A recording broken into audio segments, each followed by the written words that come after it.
හරි බලන්න පළවෙනි එක අහනවා ජීවි දේහවල කාබනික හා අකාබනික සංයෝග පිළිබඳ පහත කුමන ප්‍රකාශයේ සාවද්ද වේ? සමහර ව්‍යුහමය පොලිසැකරයිඩ ඇල්ඩෝස් කාණ්ඩයට අයත් මොනොසැකයිඩ් උපව්‍යවීකරණයෙන් සෑදී ඇත. ඇල්ඩෝස් කියන්නේ මොකද්ද? මොනොසැකරයිඩ් ඇල්ඩිහයිඩ් කාණ්ඩයක් තියෙන ඒවා. හරි. ප්‍රධාන වශයෙන් කවුද? ග්ලූකෝසුයි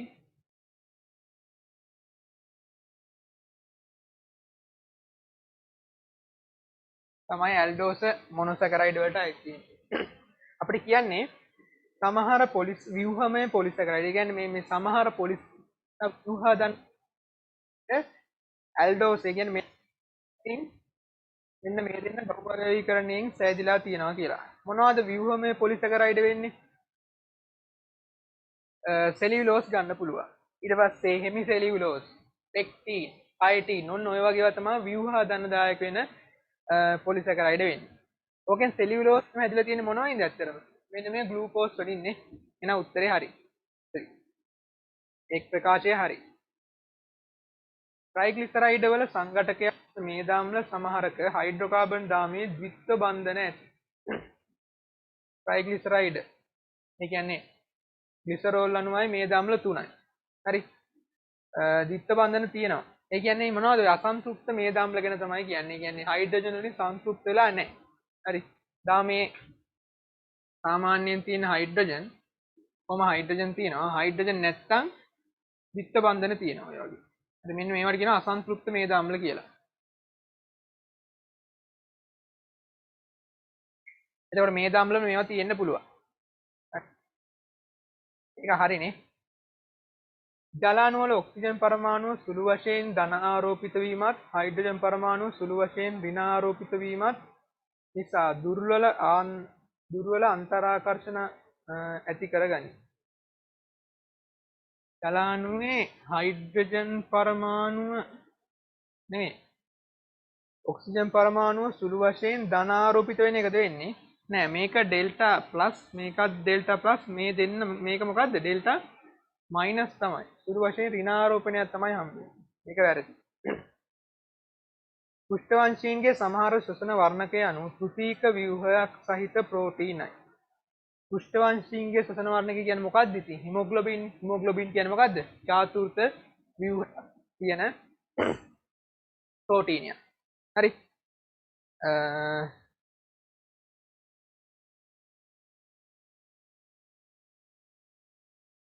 මෙහෙමයි ඉතින්.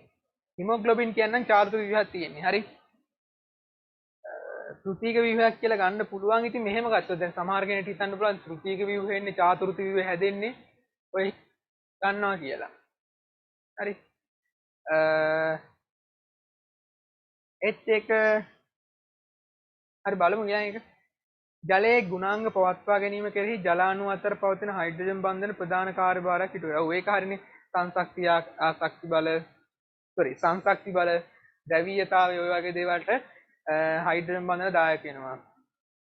ඒත් ඔතන තුන නම් කොහොමත් වැරදි. හතරත් වැරදි කියලා තමයි ගන්න වෙන්නේ. දැන් චාතුර්ථ ව්‍යුහයක් හැදෙන්නේ පොලිපෙප්ටයිඩ් දාම එකකට වඩා සහභාගී වෙලානේ. හරිද? එතකොට තෘතීක ව්‍යුහයක් කියලා ගන්න බෑ එතනනේ. උත්තර 3 4 දෙකම ගන්න පුළුවන් නේ. අනික පෘෂ්ඨවංශීන්ට ලාක්ෂණිකම සුසන වර්ණකය මොකද්ද? හිමොග්ලොබින්. හරිද? වෙන එකක් ගැන ඔයාලා සිලබස් එකේ දීලා නැහැනේ. හිමොග්ලොබින් වල තියෙන චාතුර්ථ ව්‍යුහය. හරි. එතන පොලිපෙප්ටයිඩ් දාම හතරක් ওই විදිහට ඇවිල්ලා තමයි හැදෙන්නේ.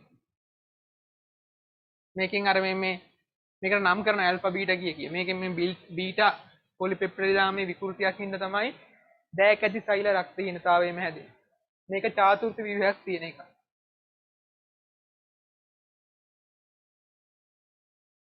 හිමොග්ලොබින් තෘතීක නෙමෙයි.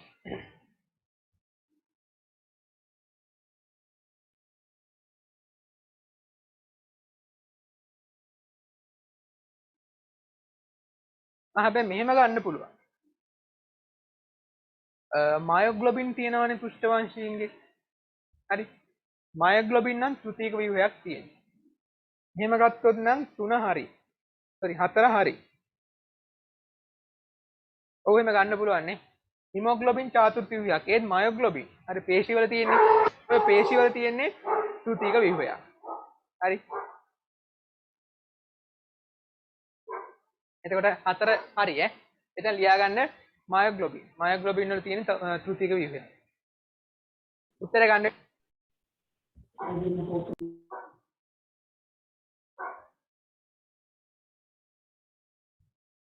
අද්දවත් ගන්න එපා. ඊට පස්සේ ෆොස්ෆොලිපිඩ සංශ්ලේෂණය පෙක්ටින් වැනි සෛල බිත්ති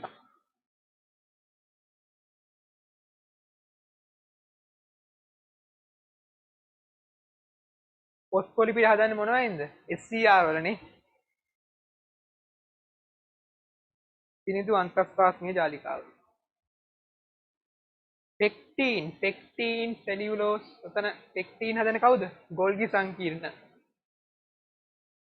ග්ලයිකෝප්‍රෝටීන් හදන්නේ මොනවද? අර රයිබෝසෝම තියෙන හින්දා RER මයි හදන්නේ. හරි.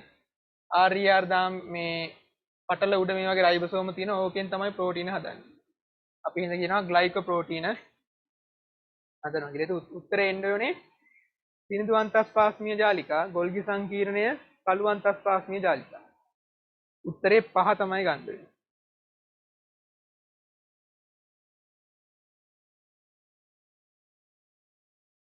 හරි. සෛල විභාජනයේ ඒතර උත්තරේ sorry. ඔව් 5 තමයි උත්තරේ ගන්න වෙන්නේ. සෛල විභාජනයේ පිළිබඳ පහත කුමන ප්‍රකාශය අසත්‍ය වේද? සෛල චක්‍රයේ G1 වලින් පසුව එළඹිය හැකි G නෝට් අවධියේ මිනිස් දෙහේ බොහෝ සෛල පවතී. ඒ කියන්නේ සුප්ත අවධියක් ගත කරනවා මේ සෛල චක්‍රයෙන් අර G නෝට් එකෙන් G එකෙන් ඉස්සරහට යන සංඥාව දුන්නේ නැත්නම් සෛල චක්‍රය නවතිනවා. එතන බොහෝ සෛල කිව්වොත් එimhe ඔතන තියෙන්නේ මොනවද සාමාන්‍යයෙන් අපි කියන්නේ ස්නායු සෛලයි නේ. ඔය දෙන්නගේ තමයි G නෝට් අවධිය තියෙන්නේ. දෙහේ බොහෝ සෛල කිව්වොත් එහෙම එච්චර ගැලපෙන්නේ නැහැ නේද ඒක. බලමු ඉතුරු ඒවා.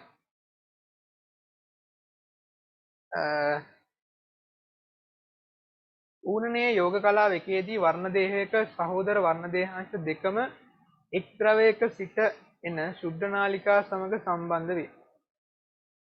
ඔව් ඒක හරි. මුලින්ම වෙන්නේ මොකක්ද? ඌනනයේ අර යෝග තලයට සමජාත වර්ණ දේහ යුගල් දෙකම එනවා. යුගලම එනවා. මේකට එක්කින් එකට සම්බන්ධ වෙන එක ද්‍රවයකින් නම් එන ශුද්ධ නාලිකා එකට අනෙකින් නම් එන මේ ශුද්ධ නාලිකා. එතන කියන්නේ සහෝදර වර්ණ දේහාංශ දෙකටමනේ. ඔව්. දෙකටම තමයි එක ද්‍රවයකින් එනව සම්බන්ධ වෙන්නේ. ඒක හරියට. ඊට පස්සේ අනූනනයේදී න්‍යෂ්ට්‍යාවරණය බිඳ වැටි නොපෙනී යන්නේ පෙර යෝග කලාවේදී. ඔව් පෙර යෝග කලාවේ තමයි න්‍යෂ්ට්‍යාවරණය බිඳ වැටෙන්නේ. හිස්ටෝන ප්‍රෝටීන DNA වටා ඇති ක්‍රොමැටින් සාදන්නේ අන්තර්යෝග කලාවේදීය. අන්තර්යෝග නෙමෙයි අන්ත කලාවේදී ඔක හදන්නේ. ආපහු ක්‍රොමැටින් හැදෙන්නේ. හරි අන්ත කලාව තමයි එතන ගන්නෙ. තර්කුව සමන්විත වන්නේ කේන්ද්‍ර දේහ තර්ක සුද්ධ නාලිකා හා තුරුවෙන්. ඔව් තර්කුවේ තියෙන ওই තුන් දෙනා. එතකොට එතන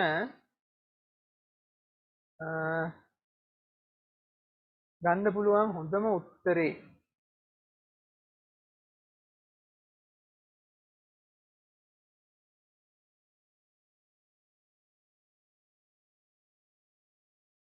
ඔව් මිනිස් දේහේ බොහෝ සෛල කියන එක හරි එතන නේද? වැරදි එක විතර ගන්න පුළුවන් උත්තරේ 4.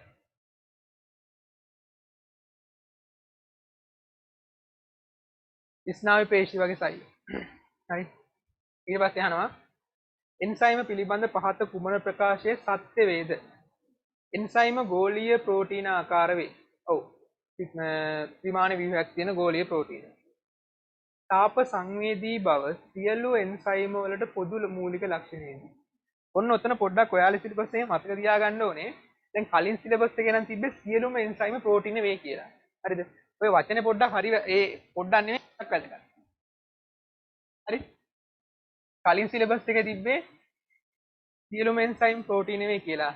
ඒත් ඔයාලා සිලබස් එකේ තියෙන්නේ බොහෝ එන්සයිම හරි මෙන්න මේ වචනේ බොහෝ එන්සයිම ප්‍රෝටීන වේ බොහෝ එන්සයිම තාප අස්ථායි වේ මේ ප්‍රෝටීන කියන්නේ තාප අස්ථායිනේ දුස්වාභාවිකරණය වෙනවනේ එතන බොහෝ එන්සයිම කියන එක එතනක් තියෙනවා තාප අස්ථායි කියන තැන දැන් ඔතන තාපයට සංවේදී බව සියලු එන්සයිම් වලට පොදු මූලික ලක්ෂණයකි ඔයාලා හැබැයි සිලබස් එකේ තියෙන ඔය සියලු කියන වචනේ නෙමෙයි බොහෝ කියන වචනේ ඒක බලමු අපි ඉස්සරහට එන්සයිම මගින් උත්ප්‍රේරිත ප්‍රතික්‍රියා ප්‍රතිවර්ත වේ. හරි ඒක හරි. ඒ සාමාන්‍යයෙන් එන්සයිම වැඩි හරියක් දායක වෙන්නේ ප්‍රත්‍යාවර්ත ප්‍රතික්‍රියා වලට. හරි. ඇතැම් එන්සයිම වල ක්‍රියාකාරීත්වයට ප්‍රෝටීනමය ඒවත් සහසාධක අවශ්‍ය වේ.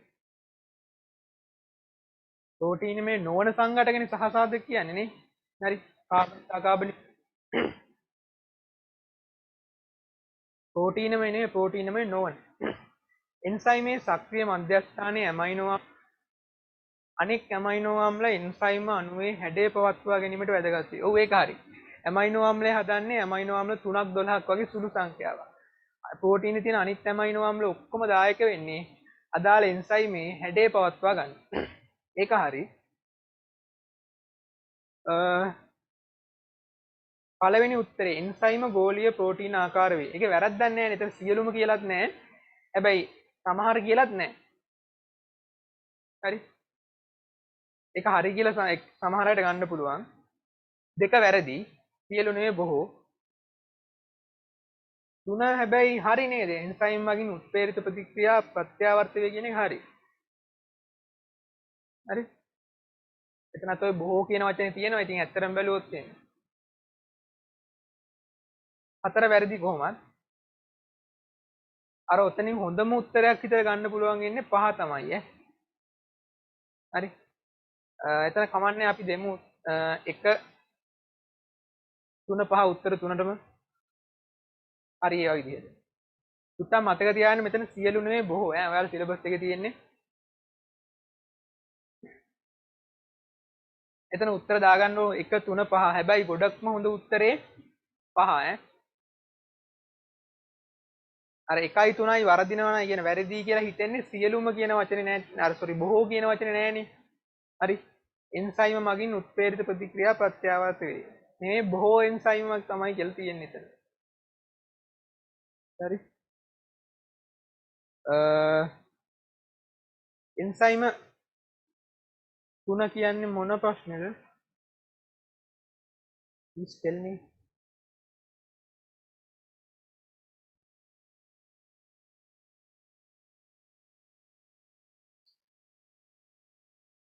හරි. ඒ සවාල් බලන්න.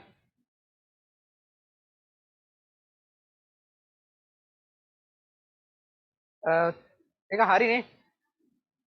3 හරි කියලා ගන්න. හරි. එන්සයිම මගින් උත්ප්‍රේරිත ප්‍රතික්‍රියා ප්‍රත්‍යාවර්ත වේ. හරි. එකක් ගන්න, තුනක් ගන්න, පහක් ගන්න. ගොඩක්ම හොඳ උත්තරේ 5 ඈ. හරි. තෛලීය ස්වාශිතනය පිළිබඳ වැරදි ප්‍රකාශය. මයිටොකොන්ඩ්‍රියා පූරකය තුළදී පයිරුවේට් ඔක්සිකරණයේදී සහ එන්සයිම ඔක්සිහරණය වේ. ඔව්. හරි. සහ එන්සයිම කියන්නේ මොනවද? NAD+ ඔක්සිහරණයක් වෙනවා කිව්වේ මොකද්ද මං කිව්වේ? ඔක්සිහරණයක් නම් පිට වෙනවා හයිඩ්‍රජන් ලබා ගන්නවා ඉලෙක්ට්‍රෝන ලබා ගන්නවා. හරිද? මෙතන එන්නේ මොකද්ද? NAD+ හයිඩ්‍රජන් ලබා ගන්නවා. හරි. ඔක්සිහරණයක් වෙනවා. මෙයා සහ එන්සයිම්. පිළිතුර හරි. සිට්‍රික් අම්ල චක්‍රය තුලදී කාබොක්සිල් හරණය. මම කිව්වා කාබොක්සිල් හරණයක් කියන්නේ CO2 පිටවීමක්. හරි කාබන් ඩයොක්සයිඩ් පිටවීමක්. කාබොක්සිල් හරණයක් වෙන්නේ සිට්‍රික්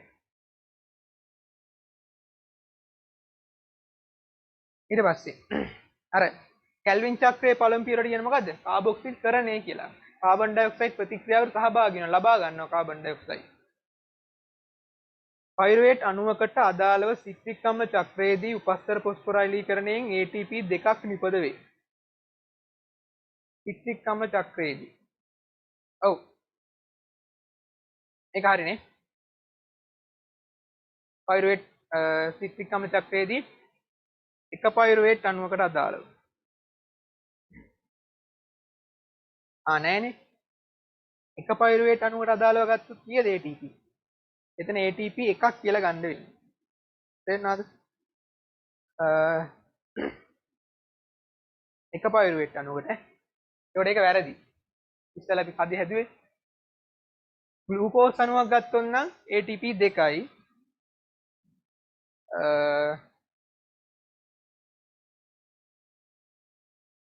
උපස්තර පොස්ෆොරයිලීකරණයේ සිට්‍රික් අම්ල චක්‍රයේදී එක පයිරුවේට් අණුවකට ATP එකයි ගන්න පුළුවන්.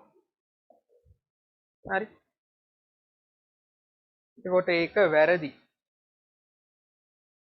ඉලෙක්ට්‍රෝන පරිවහන දාමයට හා ඔක්සිකාරක පොස්ෆොරයිලීකරණයට අවශ්‍ය එන්සයිම් හා ප්‍රෝටීන මයිටොකොන්ඩ්‍රියා මියර ඔය ඉතින් ඉලෙක්ට්‍රෝන පරිවහන දාමය වෙන්නේ ඔක්සිකාරක පොස්ෆොරයිලීකරණයනේ. හරි. මියර මත ඇති ඒක වැරද්දක් නැහැ නේ. උත්තරේ හරි. ඔක්සිකාරක පොස්ෆොරයිලීකරණයෙන් ATP සෑදීම හා ග්ලයිකොලිසියේ නිපද වෙන ඵලදායක වේ. ඔය ඉතින් ඔක්සිකාරක පොස්ෆොරයිලීකරණයේදී NADH ATP හැදෙනවනේ ADH වලින්. ඒ කියන්නේ NADH අර කියනු පහක් හැදෙනවා. දෙකමාර ගන්න. ඒක හරි. උත්තරේ ගන්න වෙන්නේ 3. ඊට පස්සේ ශාක ප්‍රභා සංශ්ලේෂණයේ ආලෝක ප්‍රතික්‍රියාවට අදාළව පහත කුමන ප්‍රකාශය වැරදිද? ප්‍රභා පද්ධතිවල ප්‍රතික්‍රියා මධ්‍යස්ථානයේ ප්‍රාථමික ඉලෙක්ට්‍රෝන ප්‍රතිග්‍රාහකයෙක් ඉනෝ. ප්‍රභා පද්ධතිවල ප්‍රාථමික ඉලෙක්ට්‍රෝන ප්‍රතිග්‍රාහකයින් ප්‍රභා පද්ධතියමයි. හරි. ඇන්ටනා සංකීර්ණ. ප්‍රභා පද්ධති දෙක ආශ්‍රිතව සිදුවන ජලයේ ප්‍රභා විච්ඡේදනයේ එන්සයිම් මගින් උත්පේරණ. ඔව්.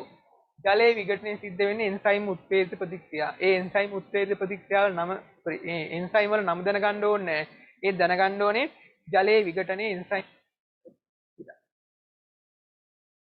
ක්ලෝරොෆිල් වර්ණක මගින් දෘශ්‍යාලෝකයේ දම් නිල් හා රතු වර්ණවලට අදාළ තරංග අවශෝෂණය කරයි. හරි නේද? ක්ලෝරොෆිල් වර්ණකය කියන්නේ AB නේ. දම් නිල් රතු තරංග අවශෝෂණය කරයි. වැරද්දක් නැහැ නේ ඒකනේ. හරි. පද්ධති එක ආශ්‍රිතව NAD ඔක්සිකරණය එන්සයිම මගින් උත්පේරණය වේ. ඔව් මොකක්ද?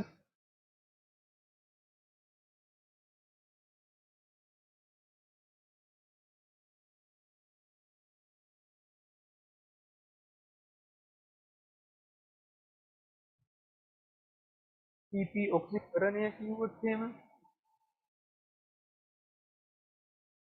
NADP ඔක්සිහරණය තමයි උතන වෙන්නේ ඈ. මං කිව්වේ ඔක්සිකරණයක් කියන්නේ මොකද්ද? ඔක්සිජන් ලබා ගන්න හයිඩ් පිට කරනවා.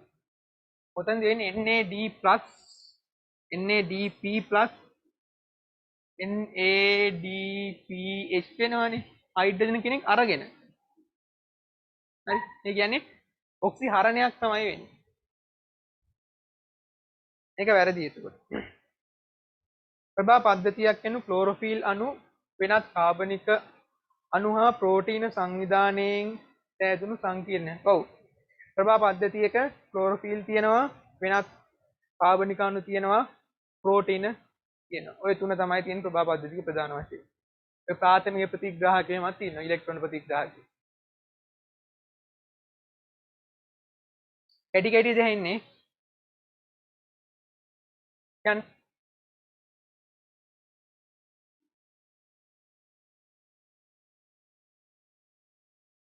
දෙපියව්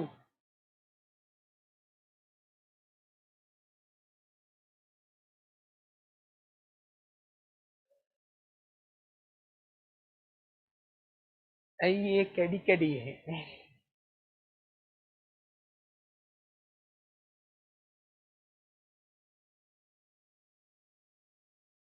අනිත් පැයටත් එහෙම කියන්න බලන්න.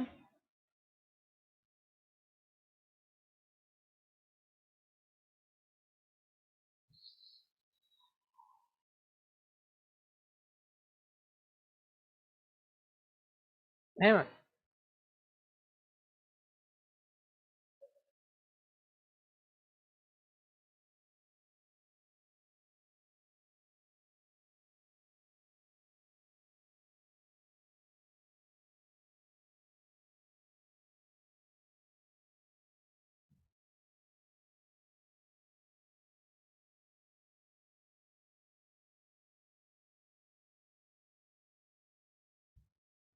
එහෙමද?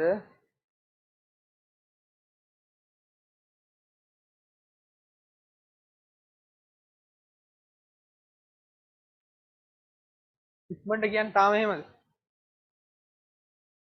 16 කියන්න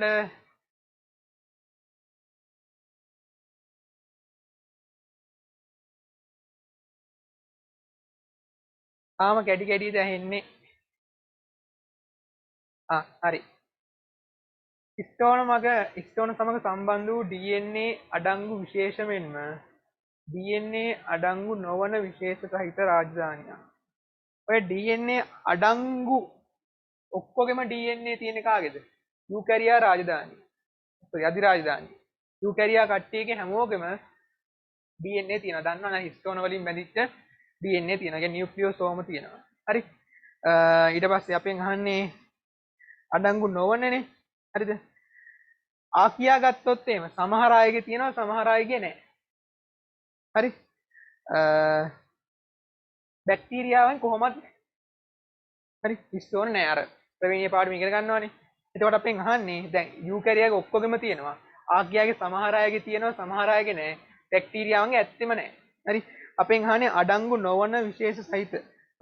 අඩංගු විශේෂයෙන්ම අඩංගු නොවන විශේෂ. කියන්නේ දෙවර්ගෙම ඉන්නවා. කවුද ගන්න වෙන්නේ? ආකියා රාජධානියේ කට්ටිය. කවුද ආකි? ඔව් ආකි බැක්ටීරියානේ. බැක්ටීරියාවන්ගේ නැහැ. ෆංගි ප්‍රොටිස්ටා ප්ලාන්ටේ කියන්නේ යූකැරියා. එයාලගේ ඔක්කොගෙම තියෙනවා. තියෙන නැති දෙගොල්ලම ඉන්නේ ආකියා. ආකි බැක්ටීරියා. උත්තරේ 2. ශාකවල ප්‍රභාසසනය සම්බන්ධව පහත කුමන ප්‍රකාශය අසත්‍ය වේද? රුබිස්කෝ එන්සයිමය උත්ප්‍රේරණය කරන ඔක්සිජනේස් ප්‍රතික්‍රියාවලදී පමණක් උපස්තරයක් ලෙස RUBP භාවිතා කරයි. නෑනේ නේද? අර RUBP රුබිස්කෝ එන්සයිමයෙන් ප්‍රතික්‍රියා දෙකක් කරනවානේ. එකක් තමයි මොකද්ද?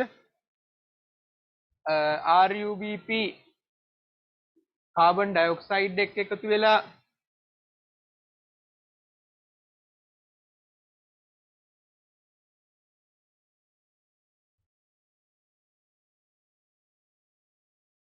මේක හදනවා.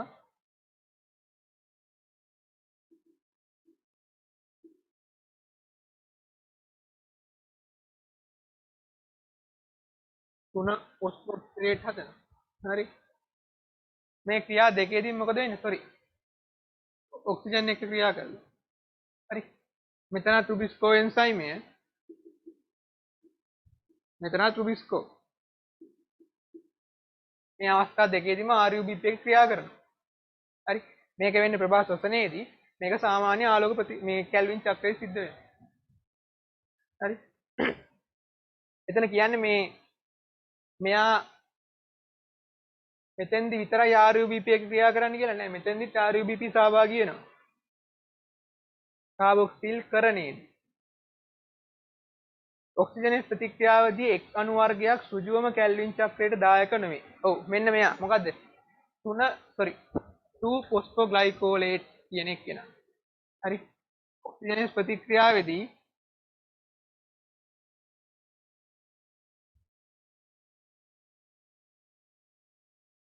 පළ දෙකක් හදනවා. 2 ෆොස්ෆෝග්ලයිකෝලේට් එක්කෙනයි Pg අණුවකුයි. හරි. ඔකේ මෙයා කැල්වින් චක්‍රයට කෙලින්ම දායක වෙන්නේ නැහැ. එහෙනම් අපි කියනවා ප්‍රභා සංශ්ලේෂණයේ කාර්යක්ෂමතාවය අඩු කරනවා කියලා. හරි. ඒක හරි එතකොට. ප්‍රභා ශ්වසනයේ හේතුවෙන් සෑදෙන 3PGA ප්‍රමාණය C3 ශාකවල රුබිස්කෝ වල කාබන්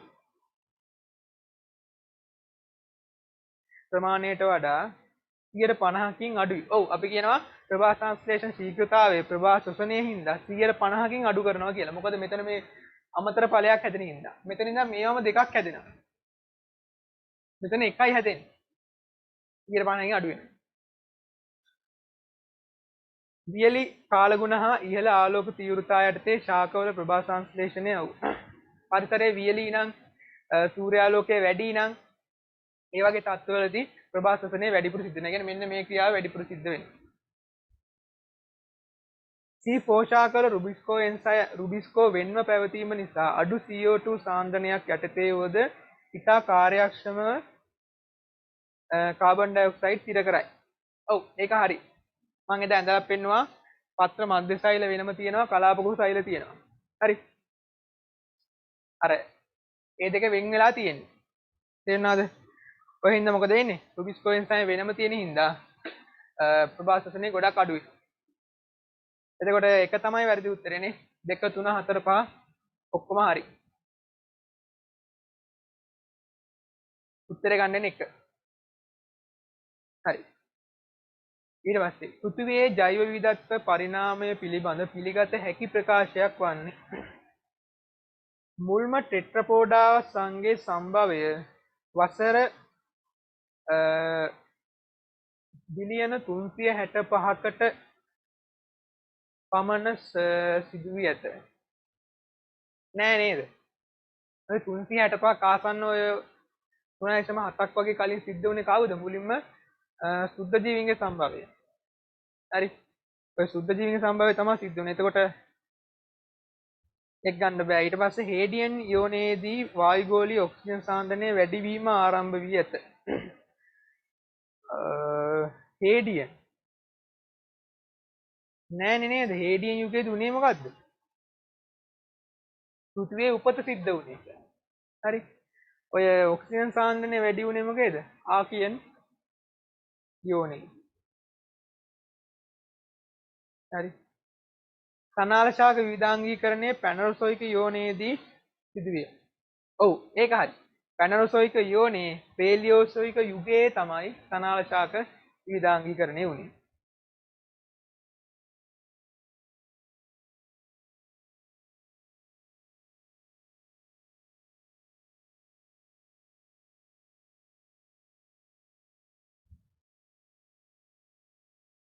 ප්‍රොටිස්ටා එතන හොඳම උත්තරේ ගන්නේ නාගි බැක්ටීරියා තමයි. ප්‍රොටිස්ටා ගන්නත් බෑ. ප්‍රොටිස්ටා සමහර අයගේ තියෙනවා. සෝරි මේ ප්‍රොටිස්ටා ඉතින් කියලා කච්චිනේ. අපි දැන් බය වෙනවා කියන්නකො. නමුත් පොසිටිව් වල මිනිස්සු බයවස් මොනවද කරන්න ගන්න මිනිස්සු. කවුද? හරි. අය බලන්න. ඊට පස්සේ ආකියන් යෝනයේදී මෘදු දේහ සහිත අපෘෂ්ඨවංශීන් සතුන් නැහැ. කියන්නේ මෘදුවංශීන් මුල්තාව වගේ අය. හේතු සාධන විවෘත බීජක ශාක පේලියෝසොයික යුගයේදී ප්‍රමුඛ විය. නෑ නේද? ඔය කේතුදර ශාක ඔය කියන්නේ. කේතුදර ශාක ප්‍රමුඛ වුණේ මොකේද? මීසොයික යුගයේදීනේ. මේක වැරදි. හරිම උත්තරයක් විදිහට ගන්න පුළුවන් මොකද්ද? තුනනේ. කනාශාක විවිධාංගීකරණය පැනරොසොයික යෝනේ. පැනරොසොයික යෝනේ ප්‍රධාන යුග තුනක් තියෙනවා. ඕකෙනුම් පේලියෝසොයික යුගයේ තමයි කනාශාක විවිධාංගීකරණය සිද්ධ වුණේ.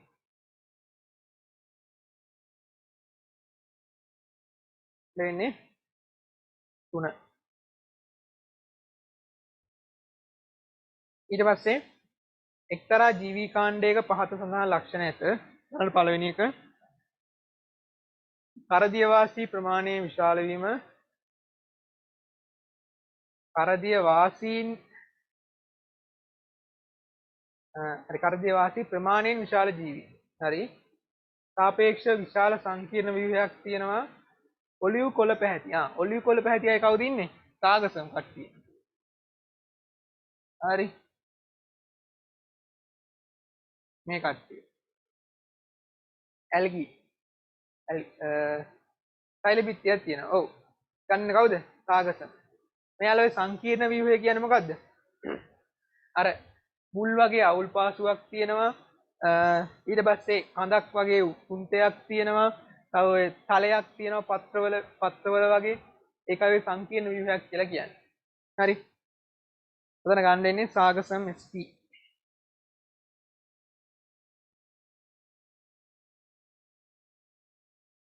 සත්ව වංශයා ඊ ලක්ෂණ නිවැරදිව ගලපා නොමැත්තේ පහත කවරකද කියලා අහනවා. ඇනලීඩා යම් ආකාරයක ශීර්ෂණයක් පෙන්눔 කළ පළමු සත්ව වංශය. යම් ආකාරයක ශීර්ෂණයක්. කොහොමද ශීර්ෂණයක් පෙන්눔 කර පළමු සත්ව වංශය කියන්නේ ඇනලීඩා. ඒත් උන් සමහර අයගේ දීලා ඇති ඒක ලොකුවට දීලාත් නැහැ සිලබස් එකේ. අර යම් ආකාරයක හෝ ශීර්ෂණයක් තියෙන්නේ කාගේද මුලින්? අර මෙහෙම තියෙන්නේ ප්ලැටිහෙල්මින්තස් ලගේ. ඒක බලමු අපි ඉතුරු උත්තරත් එක්ක. කොහොමරි දැනගන්න ඕනේ මුලින්ම ශීර්ෂණයක් මුලින්ම ශීර්ෂණයක් පෙන්눔 කරේ ඇනලීඩාවන්. මොලුස්කා බහුතරයක් අර්ධියවාසීන් ඒක හරි. එකයිනොඩමේටා බහුතර සතුන්ගේ ජීර්ණ පද්ධතිය සම්පූර්ණයි. ඔව් අවුලක් නැහැ නේ ගොඩක් අයට තියෙනවා සම්පූර්ණ ජීර්ණ පද්ධතිය. නෙමටෝඩා දේහ බිත්තිය අන්වායාම පේශී විතරයි තියෙන්නේ. ඔව්. අර සාමාන්‍යයෙන් දේහ බිත්තිය අන්වායාම වෘත්තාකාර පේශී කියලා ප්‍රධාන පේශී වර්ග දෙකක් තියෙනවා. ඕකෙන් නෙමටෝඩාවන්ට තියෙන අන්වායාම පේශී විතරයි.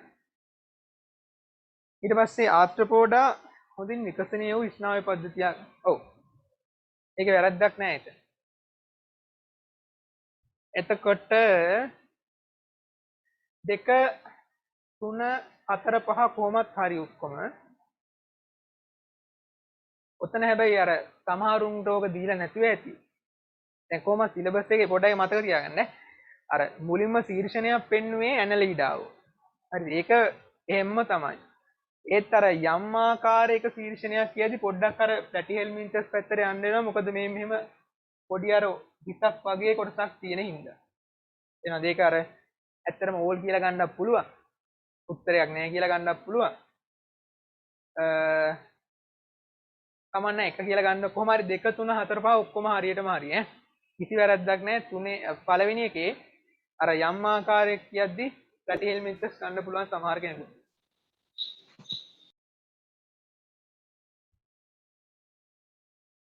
හරි බීජ ශාකවලට පමණක් ආවේනික ලක්ෂණයක් නොවන්නේ බීජ ශාක කියන්නේ මීටොෆයිටා කොනිෆෙරෝෆයිටා සයිකඩෝෆයිටා එයාලට විතරක් ආවේනික ලක්ෂණයක් නොවන්නේ මහා බීජානුදානීය මහා බීජාණුව ඩිම්බාවරණය එක්වගත් සම්පූර්ණ ව්‍යුහයේ ඩිම්බය නම් වේ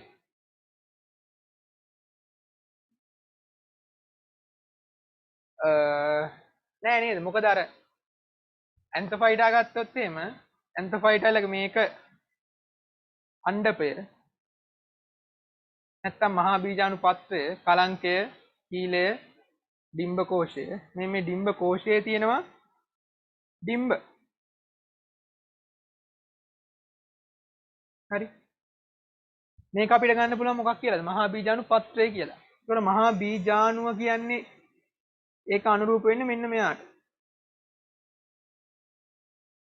හරි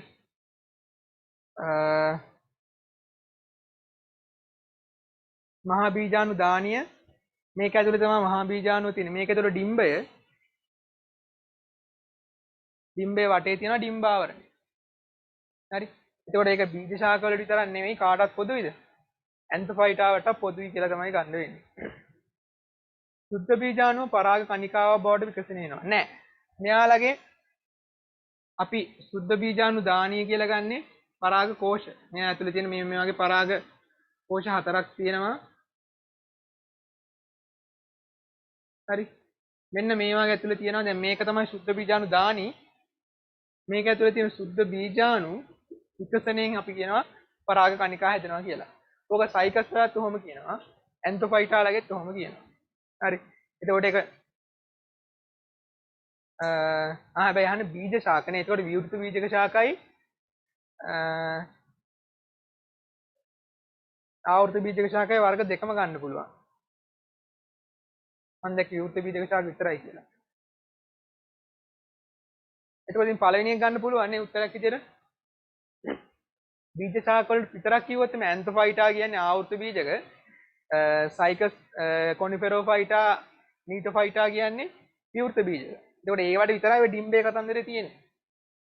හරි එක ගන්න පුළුවන්. සුද්ධ බීජාණු පරාකණිකාව බවට විකසනය වේ.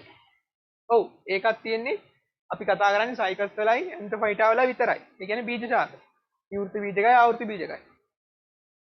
ඩිම්බේ දෙස පරාකණිකාව සම්ප්‍රේෂණය වීම පරාගණය. පරාගණයක් ගැන කතා කරන්නේ සයිකස් වලයි ඇන්තොෆයිටා වලයි විතරයි. පරාදීන ජන්මානුශාකය බීජානුශාක පරම්පරාව මත යැපේ.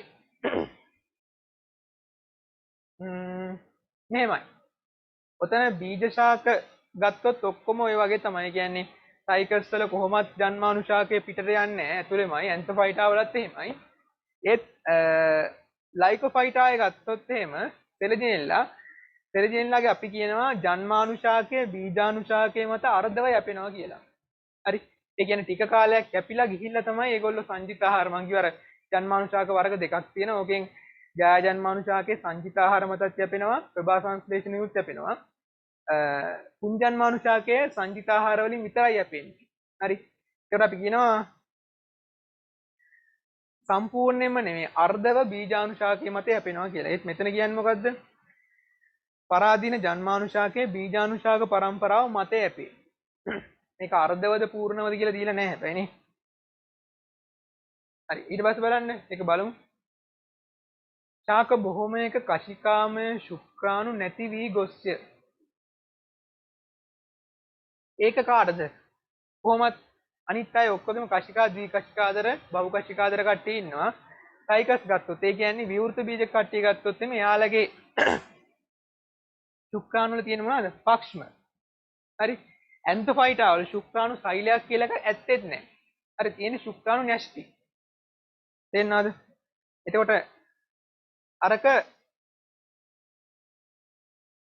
පහ. ඒ කියන්නේ ඒකත් ගන්න පුළුවන් බීජ ශාක වලට ආවේනික ලක්ෂණයක් විතරයි කියලා. තේරෙනවද? එතකොට එක කියන්නේ බීජ ශාක වලට ආවේනික ලක්ෂණයක්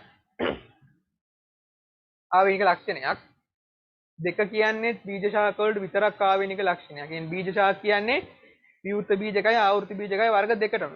හරි ජීවන චක්‍ර පුළුවන් නම් මේක තේරෙන්නේ නැති මම කියන එක. තුන කියන්නේ බීජ ශාකයි විවෘත බීජ ශාක වල විතරක් ආවේනික එක. හතර අර පරාදීන ජන්මානුශාකේ බීජානුශාක පරම්පරාව මත යැපේ කියද්දී ඕක බීජ ශාක වලටත් තියෙනවා. ලයිකෝෆයිටා කියන්නේ බීජ රහිත සනාල ශාක. හරි එයාලගේ සෙලජිනෙල්ලා වල ඒ කියන්නේ ලයිකෝෆයිටා වල සෙලජිනෙල්ලාගේ ජායාජන්මානුශාකයයි පුංජන්මානුශාකයයි දෙන්නම බීජානුශාකයේ මත අර්ධව යැපෙනවා කියලා අපි කියනවා. ඒකට වඩාත්ම හොඳ උත්තරේ විතර ගන්න වෙන්නේ මොකද්ද? 4 නේ.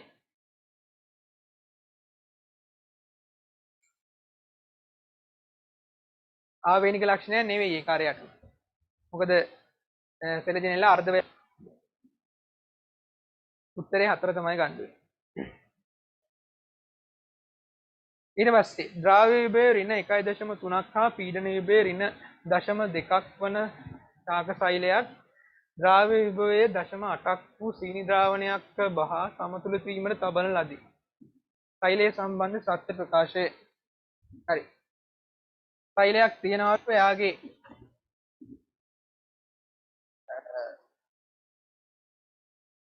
සයිස් ඔතන පොඩි වැරද්දක් තියෙනවා. පුළුවන් නම් කියන්න කවුරු හරි. ද්‍රාව්‍ය විභවයේ හැම වෙලේම කොහොම එකක් තියෙන්නේ? විනාගයක් තමයි තියෙන්නේ. ඔතන ටයිප් වෙලා වැරදි. ද්‍රාව්‍ය විභවය ධන වෙන්නේ නැහැ කවදාවත්. හරි එතකොට උතන ද්‍රාව්‍ය විභවය එතන හදාගන්න ධන 1.3යි නෙමෙයි ඍණ 1.3යි.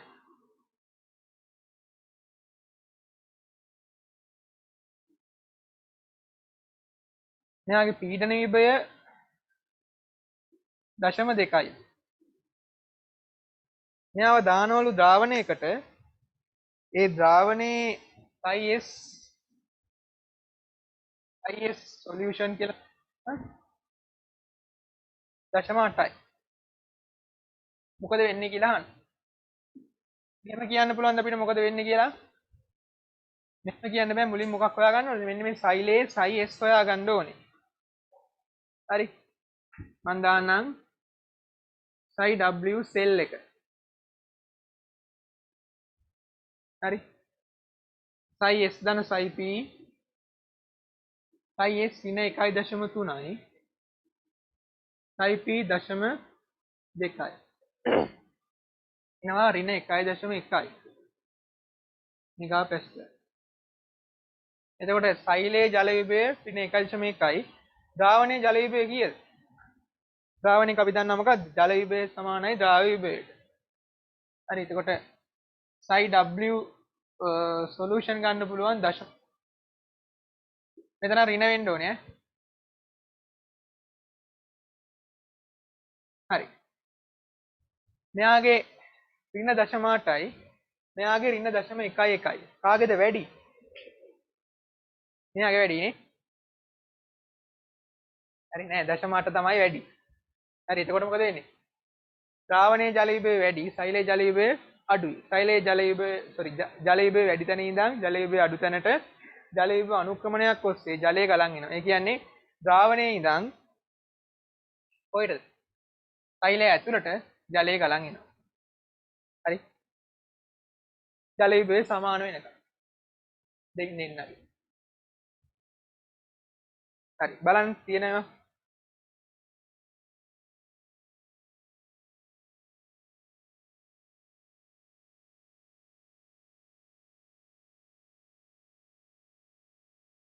මාව ඇහෙනව නේද කට්ටියට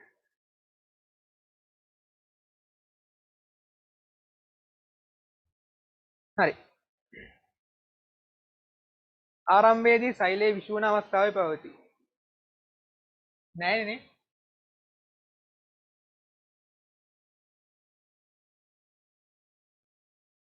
සමතුලිත විට සෛලයේ උපරිම ශූන්‍යතාවයට එනවලු නෑ උපරිම ශූන්‍යතාවයට එනවා කියන්නේ නෑ උපරිම ශූන්‍යතාවයට එන්නේ සෛලයේ තුලට ජලය ඇතුළු වී සෛලයේ පරිමාව වැඩි වේ.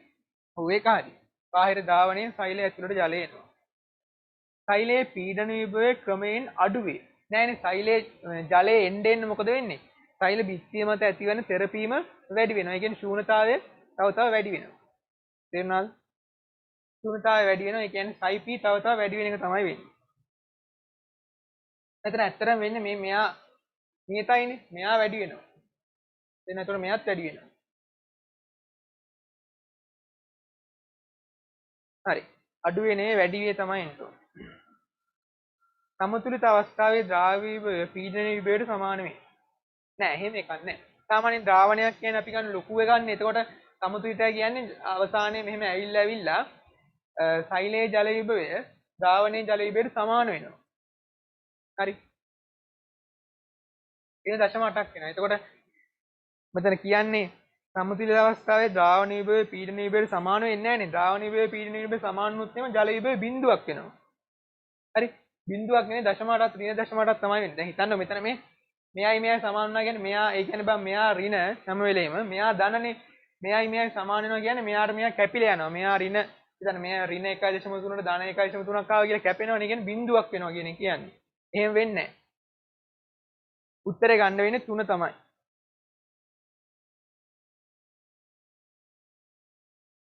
හරි ඊට පස්සේ ශාක පටක පිළිබඳව පහත කුමන ප්‍රකාශයේ සත්‍ය වේද බීජ ශාක හැරුණු විට අනෙක් ශාකවල තනාල පටකයේ සහචර සෛල නැත බීජ ශාක නෑ සහචර සෛල පෙනේර නල එක දෙකම තියෙන කාගේ විතරද ආවෘත බීජක ශාක විතරයි දැන් ඔතන බීජ ශාක කියද්දි ආවෘත බීජකයි විවෘත බීජකයි ශාක වර්ග දෙකමයි තියෙනවා ඒකට ඒක වැරදි හරි එතන දාගන්න සහචර සෛලයි පෙනේර නල ඒකකයි තියෙන්නේ ආවෘත බීජක ශාකවල විතරයි ඊට පස්සේ බීජ ශාක සමහරක ශෛලමේ වාහකාභ පවතී බීජ ශාක සමහරක නෙවෙයි සියලුම ශාකවල සියලුම සනාව ශාකවල වාහකාභ තියෙනවා වාහිනී තමයි නැත්තේ වාහිනී තියෙන්නේ ආවෘත බීජකයි විවෘත බීජක ශාකවලින් නීටොෆයිටාලගේ විතරයි පෙනේර නල ඒකකවල න්‍යෂ්ටි නොමැති අතර රයිබෝසෝම හා සෛල සැකිල්ල ඇත නෑ රයිබෝසෝමක් නෑ සෛල සැකිල්ලකුත් නෑ පෙනේර නල ඒකකවල න්‍යෂ්ටි නෑ රයිබෝසෝම නෑ සෛල සැකිල්ලක් නෑ අර කැපී පෙනෙන රික්තක වගේවත් නෑ ඔය මොකුත් නෑ බීජ ශාක විශේෂ බහුතරයේ ඉලමේ වාහිනී ඒකක ඇත නෑ වාහිනී ඒකක තියෙන්නේ විවෘත බීජක ශාකවලින් නීටොෆයිටාලගේ සියලුම ආවෘත බීජක ශාකවලයි විතරයි. එතකොට බහුතරයේ කියන උත්තරේ ගන්න බෑ. තනාල ශාක සියල්ලෙහිම සෛලමේ සජිද්ද තල ඇත. ඔව් ඉතින් ඒක වැරද්දක් නැහැ ඉතින්. ජලය ගන්න සජිද්ද තල තියෙන්න ඕනේ.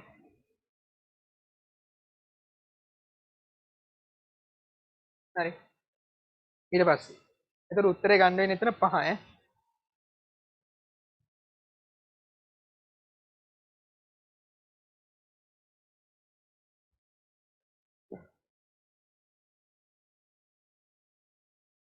මොකද 5 කියලා ගන්න. දැන්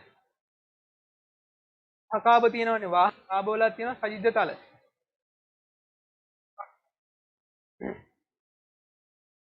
පහළව බලන්න ශාකවල ද්විතීක වර්ධනය පිළිබඳ වැරදි ප්‍රකාශයක් වන්නේ. ද්විබීජපත්‍රි මුලක ද්විතීක වර්ධනයේදී සෑදෙන සනාල කැම්බියම ප්‍රාථමික ශෛලමයට පිටතින්ද ප්‍රාථමික ෆ්ලෝයමයට හා පරිචක්‍රයට ඇතුළතින්ද පිහිටයි. ඔව් හරිනේ නේද? සනාල කැම්බියම තියෙන්නේ ද්විතීක වර්ධනයේදී මේ සනාල කැම්බියම නම් සනාල කැම්බියමෙන් පිටතට ඇතුළු කරනවා මොකද්ද? මෙහෙන් ද්විතීක ෆ්ලෝයම තියෙනවා. මේකෙන් ප්‍රාථමික ෆ්ලෝයම තියෙනවා. මෙහෙන් ද්විතීක ශෛලම තියෙනවා. ප්‍රාථමික ශෛලම තියෙනවා. හරි. මුලක අතරින් මේ වගේම තමයි මුලයි කඳ දෙකම එකයි. එතකොට හරින්නේ සනාල කැම්බියම් ප්‍රාථමික ශෛලමේට පිටතින් මේ තියෙන ප්‍රාථමික ශෛලමේ යාට පිටතින් ප්‍රාථමික ෆ්ලෝයමේට හා පරිචක්‍රය කොහොමද මෙහෙම තියෙන්නේ? පරිචක්‍රය මෙහෙම තියෙන්නේ. මෙතනමනේ. ඔව් ඇතුලෙන් පිට. ඔව්. මේ නම් ඇඳලා තියෙන කඳ මුලකත් මෙහෙම තමයි තියෙන්නේ. ශාක මුලෙහි පරිචක්‍රයේ ඇතුලින් පිහිටි ස්තරයක් විභාජන හැකියාව ලබාගෙන වල්ක කැම්බියම ඇති. ඔව්. ශාකවල වල්ක කැම්බියම ඇති වෙන්නේ ශාක මුලේ පරිචක්‍රයේ තියෙන සෛල ස්තරයකින්. ශාක පොත්තෙහි ප්‍රධාන සංඝටක වන්නේ පරිචර්මය හා ද්විතීක ෆ්ලෝයමයි. ඒක ගන්න බෑනේ දැන් පරිචර්මය කියද්දි දැන් අපි සාමාන්‍යයෙන් ගන්නේ පොත්ත කියන්නේ වල්ක කැම්බියමට පිටතින් තියෙන සියලුම දේවල් වලට. හරි එතකොට උතන සනාල කැම්බියමට පිටින් තියෙන සියලුම දේවල් වලට. හරි මේ පොත්ත කියලා කියන්නේ. ඒතර පරිචර්මය මේ අයිති වෙන්න උතන. හරි. ඒක වැරදි. සියලු විවෘත බීජක ශාක විශේෂවල කඳ හා මුලෙහි ද්විතීක වර්ධනය සිදුවේ. ඔව් ඒක හරියටම නැහැ හැම විවෘත බීජක ශාකයකම ද්විතීක වර්ධනය සිද්ධ වෙනවා. සනාල කැම්බියමේ ක්‍රියාකාරීත්වය නිසා ශෛල පරිවහනය වැඩි වේ. ඔය සනාල කැම්බියම මොකද වෙන්නේ? ද්විතීක සනාල කලාපය තියෙනවානේ. ඒකෙන් පරිවහනය වැඩි වෙනවා. ශෛල පරිවහනය කියන එක නම් උතන මම හිතන්නේ ටයිපින් මිස්ටේක් එකක් තියෙනවා. ද්‍රව්‍ය පරිවහනය වගේ වෙන්න ඇති උතන එනවා ඇත්තේ. කොහමද උත්තරේ ගන්න වෙන්නේ 3 තමයි උතන. හරි. ඊට පස්සේ බලන්න ශාක කෙරෙහි පරිසරයෙන් ඇති කරන ආතති අතරින් ලවණ ආතති පිළිබඳ අසත්‍ය වන්නේ. පසේ අධික ලවණතාවය නිසා පාංශු ද්‍රාවණයේ ජල විභවය අඩු කරයි. ඔව්. පාංශු ද්‍රාවණයේ ජල විභවය අඩු වෙනවා. එතකොට දැන් ජල විභව අනුක්‍රමණයකින් තමයි සාමාන්‍යයෙන් ජලය ගන්න ඕනේ ශාකයකට. එතකොට මෙතන සාමාන්‍යයෙන් මෙයාගේ ජල විභවය වැඩි මෙයාගේ ජල විභවය අඩුයි. මුලේ මේ මුල ඇඳලා තියෙන්නේ. හරි. ඒ හින්දා ජල විභව අනුක්‍රමණයෙන් එනවා. දැන් මෙතන ලවණ අධික පරිසරවල මේ පාංශු ජලයේ ලවණ සාන්ද්‍රණය වැඩි වෙනවා. එතකොට ජල විභවය ගොඩක් අඩු වෙනවා. හරි. ජල විභවය අඩු කරගන්න ඕන හින්දා දැන් ජල විභවය අඩු වෙනවානේ. එතකොට දැන් මෙතනින් ජලය ගන්න නම් ශාකයට මේ මුල ඇතුලේ ජල විභවය මෙතන ජල විභවයටත් වඩා අඩු කරගන්න ඕනේ. හරි. එතන ගොඩක් අඩු කරගන්න ඕනේ. ඔය හින්දා මුලේ ගොඩක් ලවණ දිය කරගන්නවා මුල ඇතුළට. එනවා දෙහින් තමයි අතිරේක ලවණය වෙන්නේ. ඔය ගන්න අතිරේක ලවණ තමයි ලවණ ග්‍රන්ථි වලින් පිට කරලා යන්නේ. හරි. පළවෙනි ප්‍රකාශය හරි. පසේ අධික ලවණ සාන්ද්‍රණයේ හින්දා පාංශු ද්‍රාවණයේ ජල විභවය අඩු වෙනවා. ඔව් ඒක හරි. ලවණ ආතතිය හේතුවෙන් පාංශු ද්‍රාවණය හා ශාක මුල අතර ජල විභව අනුක්‍රමණය. මේක නෙමෙයි අඩු වෙන එක වෙන්නේ. අර අනුක්‍රමණය කියන්නේ මොකද්ද? වෙනස. හරිද? මෙයා ජල විභවය අඩු වෙන්න මෙයාට තව ටිකක් ලං වෙන එක නෙවෙන්නේ. ඒක ජල විභව අනුක්‍රමණය තව ටිකක් අඩු වෙන එක තමයි වෙන්නේ. ඒ උත්තරේ වැරදි එතකොට. ලවණ ආතතිය anu ශාකවලට බලපාන අජෛව ආතතිය. ඔව් ඒක හරි. ඒක ජීවි සම්බන්ධයක් නැහැනේ. බොහෝ කඩලාන හා ශාකවල අතිරේක ලවණ පිට කරන ග්‍රන්ථි. ඔව් හොඳට මතක තියාගන්න අර ප්‍රධාන ලවණ මේ පිට කරන ක්‍රමය නෙමෙයි. අතිරේක ලවණ තමයි පිට කරන්නේ ලවණ ග්‍රන්ථි ශාක පත්‍රවල තියෙන. ඒක හරි. ශාක මුල් මගින් අවශෝෂණය කරන ජල ප්‍රමාණය මෙම ආත්ම තත්ත්වයට අඩු කරයි.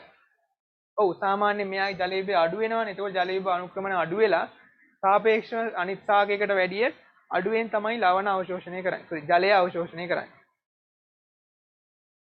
උත්තරේ ගන්න වෙන්නේ 2.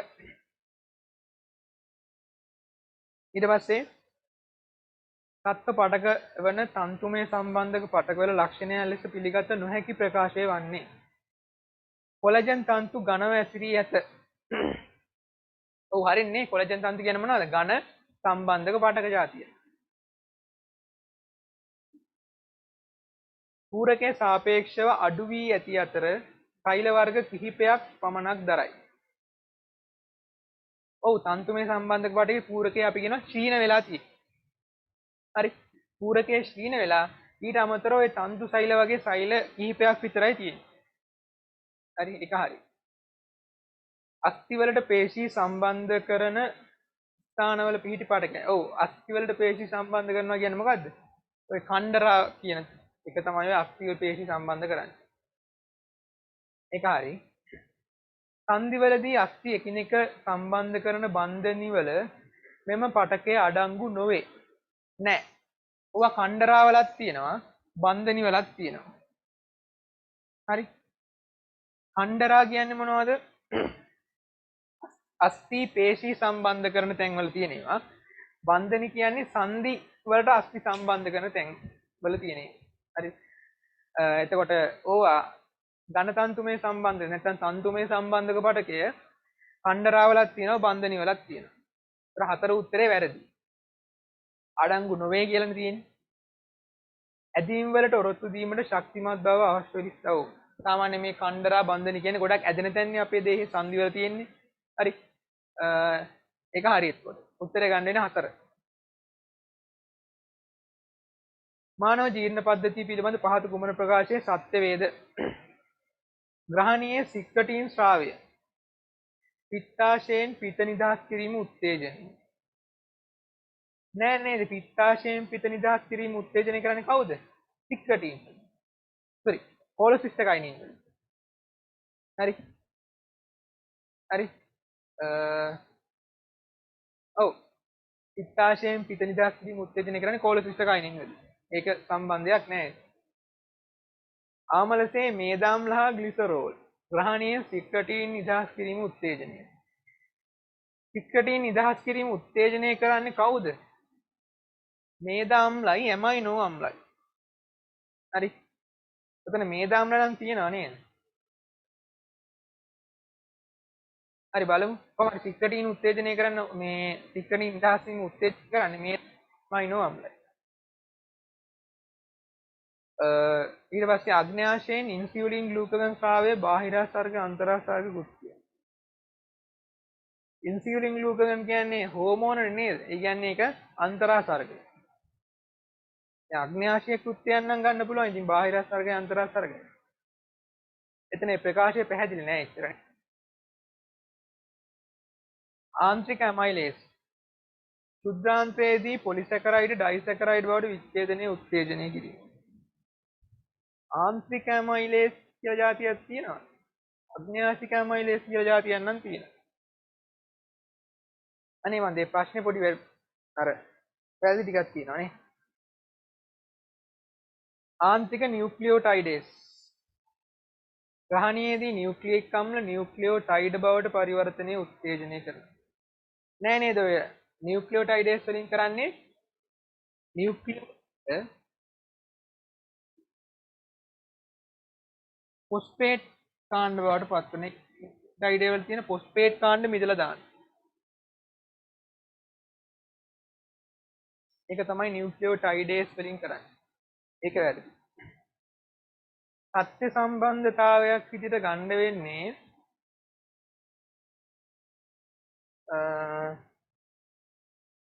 දැන් කොහොමත් එක වැරදි 4 5 ගන්න බෑ. දෙවෙනි උත්තරේ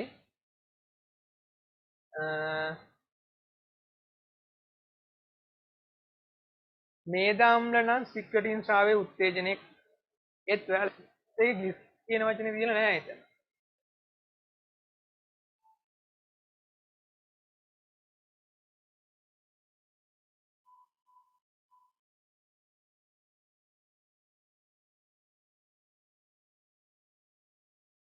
කොහොම හරි සික්‍රට් අම්ලයි. හරි කම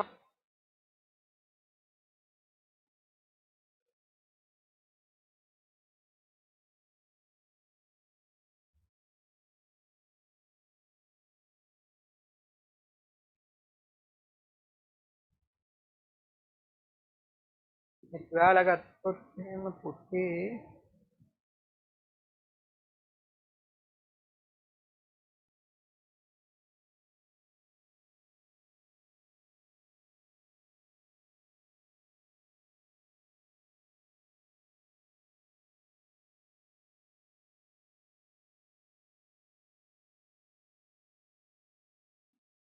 ඔපෙන් ප්‍රධාන වශයෙන් ගන්න පුළුවන් මේදාම්ලයි ඇමයිනෝ අම්ලයි ඈ.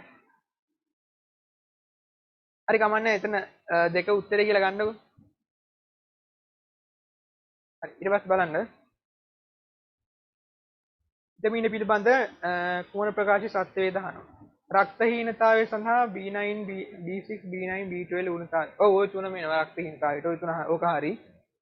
විටමින් C උණුතාවය නිසා ප්‍රතිශක්තිය අඩු ශක්තිය අඩු වෙන බලපාන රෙටිනෝල් විටමින් A. හදකොළ පැහැති එළවලු විටමින් D බහුල ආහාරයක්. නෑ නේ තදකොළ පැහැති එළවලු තියෙන්නේ රෙටිනෝල් වලමයි විටමින් A වල. විටමින් D තියෙන සාමාන්‍යයෙන් ඔය කිරි නිෂ්පාදක මදේ ඔය වගේ. ස්නායු පේශී ආබාධ කෙරෙහි විටමින් B9 ඌනතාවය. නෑ ස්නායු පේශී ආබාධ වල බලපාන්නේ B7.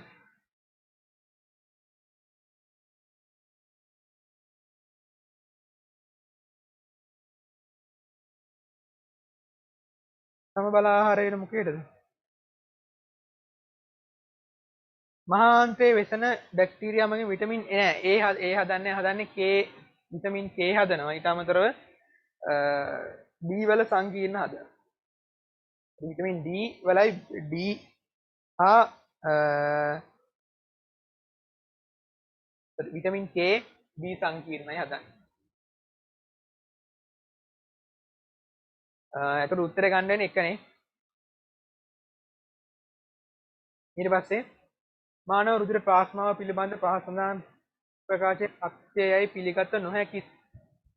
ප්ලාස්මාවේ ප්‍රෝටීන සංගණනයේ අන්තරාලයේ හරි ඒක හරිනේ අන්තරාලයට වැඩි. ප්ලාස්මාවේ ද්‍රව්‍ය ආයන ආශ්‍රිතික තුල්‍යතාවය පවත්වා ගැනීමට දායක වේ. ඔව්. ඔය ආයන වර්ග වලින් වැඩ දෙකක් කරනවා. එකක් තමයි ආශ්‍රිතික විධානය පවත්වා ගන්නවා. අනිත් එක තමයි ස්වාරක්ෂක කෘත්‍යකුත් කරනවා. ආරක්ෂක ක්‍රියාවලියේදී ප්‍රතිදේහ වැදගත් වේ. ඔව් ප්‍රතිදේහ ආරක්ෂක ක්‍රියාවලියට වැදගත් වෙනවා. ප්ලාස්මාවේ රුධිර කැටි ගැසීමේ සාධක ඉවත් කළ විට මස්තිෂ්ක සංවේදනා වූ. රුධිර කැටි ගැසීමේ සාධක කියන්නේ මොනවද? ෆයිබ්‍රිනෝජන් නෙමෙයි. ප්ලාස්මාවේ ස්වාරක්ෂක ක්‍රියාව සඳහා වැදගත් වන සංඝටකය වන්නේ ඇල්බියුමින්. ඔව් ඇල්බියුමින් තමයි ප්‍රධාන වශයෙන් ප්‍රෝටීනයක් විදිහට ස්වාරක්ෂක ක්‍රියාව දායක වෙන්නේ. උත්තර සේරම හරි නේද? ඕල් තමයි ගන්න වෙන්නේ. 18ට උත්තරේ දෙක ගන්නකො. ඒකේ පොඩ්ඩක් දාගන්න මේ දාම්ල විතරයි. එහෙනම් ග්ලිසරෝල් එක්තර දායකත්වයක් දක්වන්නේ සික්‍රටින් දාස් කරන්නේ. ග්ලිසරෝල් නෑ 20 ඔක්කොම හරි. පුද්ගලයෙකුගේ පෙනහත් පරිමාණ ධාරිතාව පිළිබඳ අසත්‍ය ප්‍රකාශය. පුද්ගලයෙකුගේ ශ්වසන තත්ත්වය තීරණය කිරීමට ශ්වසන ධාරිතාව වැදගත් වේ. ඔව්. පෙනහළු පරිමාණ ධාරිතාව ශ්වසන ධාරිතාව ශ්වසන තත්ත්වය තීරණය කරනවානේ. පුද්ගලයෙකුගේ සාමාන්‍ය ශේෂ පරිමාණ 1300ද? නෑ 1200යි. ජීවධාරිතාව හා මුළු පෙනහැලි ධාරිතාව පෙනහළු පරිමාණ දෙකකට වඩා වැඩි සංඛ්‍යාවකින් යුක්තය.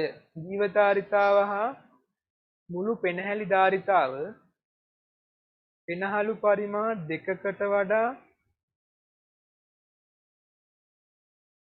දෙකකට වැඩි සංඛ්‍යාවකින් යුක්තය. මොකක්ද ඒක තේරුම?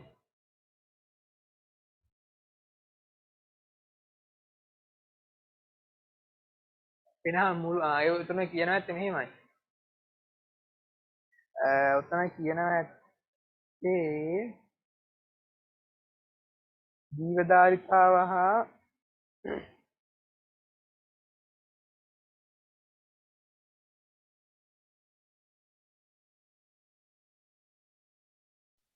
ඉතින් හරියට කියන එක පැහැදිලි නෑ නේද? හරි බලන්න ඊළඟ ප්‍රාශ්වාසයේදී ගර්ථ හැකිලිම වැළැක්වීමට කෘත්‍යානුක කෘත්‍යමය ශේෂධාරිතාව. ඔය කියන්නේ මොකක්ද? උදම් ප්‍රාශ්වාසයකට පස්සේ ගන්න එක වැදගත්. ඔව්. ගර්ථ හැකිලිම කියන්නේ මොකද්ද? ගර්ථ බිඳ වැටි. ඒක හරි. පුද්ගලයෙකුගේ ජීවධාරිතාව පුරුෂයෙකුගේ ජීවධාරිතාව 4800යි. ඔව්. ස්ත්‍රියගේ 3100යි. පුරුෂයෙකුගේ 4800යි. උත්තරේ හරි. දැන් වැරදි උත්තරයක් කියලා කෙලින්ම ගන්නෙ මොකද්ද? දෙවෙනි උත්තරේ නේද?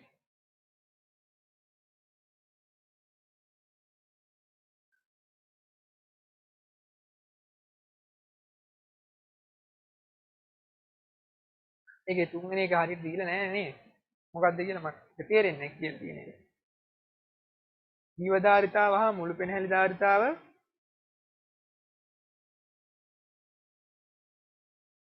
යුක්තය. පෙනහැලි පරිමාණ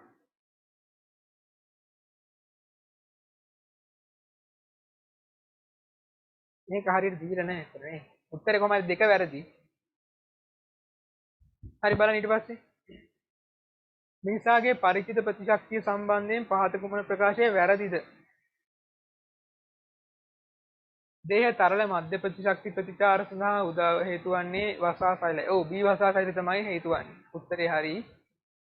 ආධාරක සෛල නැත්නම් ඔය උදව් කරන සෛල ගැන කියන්නේ මගින් සැපේන සංඥාවලට වසා සෛල සක්‍රිය කළ නොහැකිය. නෑ. ඔය වසා සෛල කියන්නේ මොකද්ද? සයිටොටොක්සික T සෛලෙම සක්‍රිය කරන්න පුළුවන් ඒවට. ආධාරක සෛලවල.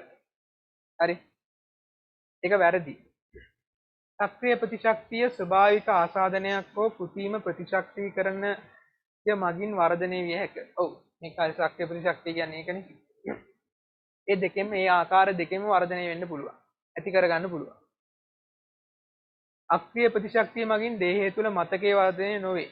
ඔව්. අක්‍රීය කියන්නේ මොකද්ද? කෙටි කාලින වෙන කෙනෙක්ගේ හදලා අපිට දෙන එක. හරි. තව කෙනෙකුට දාන එක. තව කෙනෙක්ගේ දේහයට ඇතුල් කරන එක. ඒකේ මතක සෛල නැහැ. ඔය හින්දා දීර්ඝ කාලීන වෙන්නේ නැහැ ඒක. පොලියෝ එන්නත බෙලහීන කරන ලද පොලියෝ වෛරස් මාදිලියකින් සමන්විත වේ. ඔව්. ඒක උත්තර ගන්න දෙක වැරදි එක. මිනිසාගේ මුත්‍ර සෑදීමේ ක්‍රියාවලිය පිළිබඳ වැරදි ප්‍රකාශය කුමක්ද? අවිදුර සංවලිත නාලිකාවේදී පොටෑසියම් අයන අක්‍රීය ලෙස ප්‍රතිශෝෂණය වන අතර විදුර සංවලිත නාලිකාවේදී අතිරික්ත පොටෑසියම් අක්‍රීය පරිවහනයෙන් ස්‍රාවය වේ. අවිදුර සංවලිත නාලිකාවේදී පොටෑසියම් අයන අක්‍රීය ලෙස. ඔව් ඒක හරි. හැබැයි විදුර සංවලිත නාලිකාවේදී අතිරික්ත පොටෑසියම් අයන අක්‍රීයව නෙවෙයි සක්‍රීයව තමයි දායක මේ ස්‍රාවය වෙන්නේ. ඒක වැරදි ඒකෝද. සංග්‍රහක ප්‍රණාලය ඔස්සේ පෙරණයට ගමන් කරන විට යූරියා කොටසක් අන්තරාල් තලයට විසරණය වේ. ඔව් ඒ තලලේ තියෙන අධික යූරියා සාන්ද්‍රණයෙන් හින්දා කොටසක් අන්තරාල් තලයටත් යනවා. ඒකයි. අවිදුර හා විදුර සංවලිත නාලිකාවලදී බයිකාබනේට් අයන ප්‍රතිශෝෂණය දේහ තරලවල pH අගේ යාමනයට දායක වෙනවා. ඔව්. එක්කොම කියවද්දිම තේරෙනවා අන්නේ. ඇල්ඩෙස්ටරෝන් විදුර සංවලිත නාලිකාවල හා සංග්‍රහක ප්‍රණාලවලදී සෝඩියම් අයන හා ජල ප්‍රතිශෝෂණය කෙරෙහි බලපායි. ඔව්. ඇල්ඩෙස්ටරෝන් විදුර සංවලිත නාලිකාව මත බලපානවා. අරිස මං කියලා දුන්නේ සංග්‍රහක ප්‍රණාලය මත බලපානවා.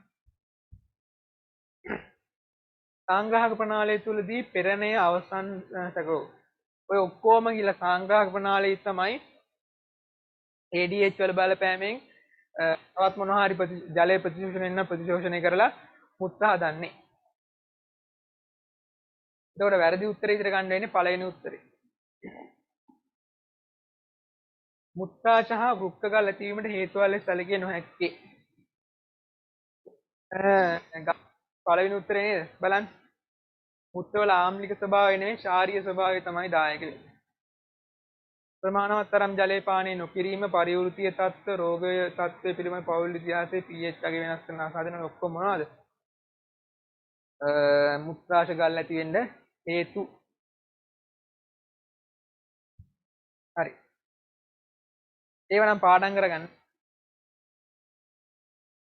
ඊට පස්සේ මිනිස් දෙහි ස්නායු ආවේග ජනනය හා සම්ප්‍රේෂණය පිළිබඳ අසත්‍ය ප්‍රකාශය වන්නේ. නියුරෝනයක් ද්‍රවණ අවස්ථාවේ පවතින විට සෝඩියම් නාලිකා වලට වඩා පොටෑසියම් නාලිකා විවෘත වේ. ඔය ද්‍රවණ අවස්ථාවේ කියන්නේ එහෙමයි අක්‍රීය විභවය නම් ඔය වැඩේ වෙනවා. සෝඩියම් නාලිකා වලට වඩා පොටෑසියම් නාලිකා ද්‍රවණ මොකක්ද? ද්‍රවණ අවස්ථාව කියලා අපි කියන්නේ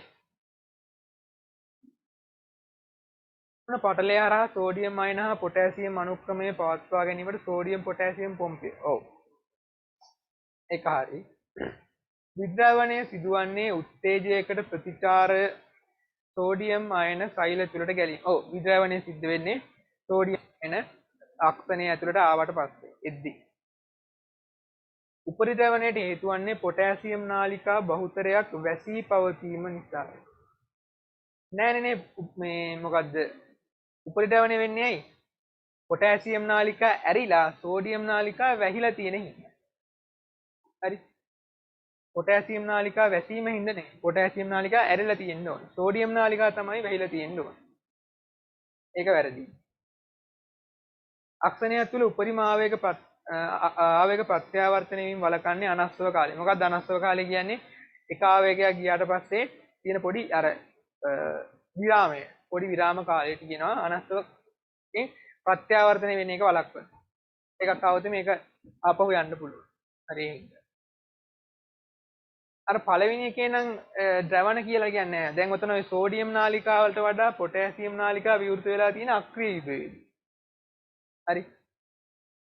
නැතුව වෙන කොහෙදවත් ඕක වෙන්නේ නැහැ.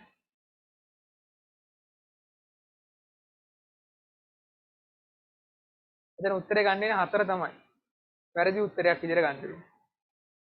24 4 ගන්න. මානව අන්තරාසර්ගයේ ග්‍රන්ථි මගින් ශ්‍රාවය කරන හෝමෝනය හා ඊට අදාළව ඇති කෘත්‍ය වැරදි පිළිතුරු වන්නේ. බලන්න. පැරාතයිරොයිඩ් හෝමෝන කියන්නේ PTH. සුද්ධාන්ත්‍රයේ කැල්සියම් ප්‍රතිශෝෂණය අවශෝෂණය උත්තේජනය. ඔව් ඒක හරි. හරි කැල්සියම් ප්‍රතිශෝෂණය කරනවා. හරි. GHRIH කියන්නේ මොකද්ද? වර්ධක හෝමෝන ශ්‍රාවය නිෂේධක හෝමෝන. පූර්ව පිටියුටියන් CS තයිරොයිඩ් උත්තේජක හෝමෝන ශ්‍රාවය නිෂේධනය. ඔව්. ඔය GHRIH වලින් ප්‍රධාන දේවල් දෙකක් කරනවා. එකක් තමයි GH එක නිෂේධනය කරනවා. ඊට අමතරව TSH එක නිෂේධනය වැඩ දෙකම කරනවා. තයිරොක්සින් අස්ථි හා ස්නායු පද්ධති වල වර්ධනය හා විකසනයේ උත්තේජනය. ඔව්.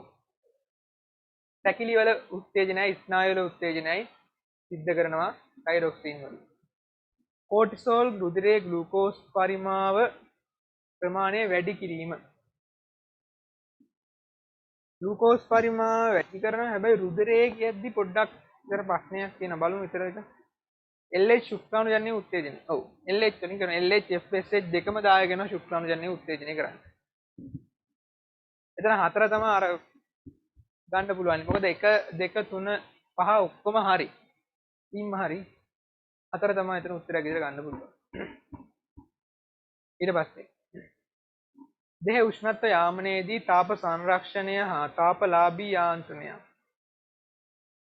ඒ කියන්නේ සීතල අවස්ථාවක දෙහි තාපය නිපදවන්න කරන වැඩ ගණන්. නිවැරදි නොවන ප්‍රකාශය වන්නේ. රෝමෝද්ගාමක පේශී සංකෝචනයෙන් වැඩිම තාප ප්‍රමාණයක් නිපද වෙනවා. ඔතන වැඩිම කිව්වොත් නේද? මොකද අර යම් තාපයක් නිපද වෙනවා. ඒත් වැඩිම තාපයක් නිපද වෙනවා කියන්න බෑ රෝමෝද්ගාමක පේශි වලින්. හරි. බලමු ඊළඟ. තමයි රුධිර වාහිනී සංකෝචනය කර ගැඹුරු පටක කරා රුධිරය හර. රුධිර වාහිනී ආවොත් එහෙම රුධිරයේ තියෙන තාපය හානි වෙලා යනවා. ඕක වළක්වන්න රුධිර සංකෝචනය කරනවා. හැම උඩ තියෙන එක. ඒක හරි.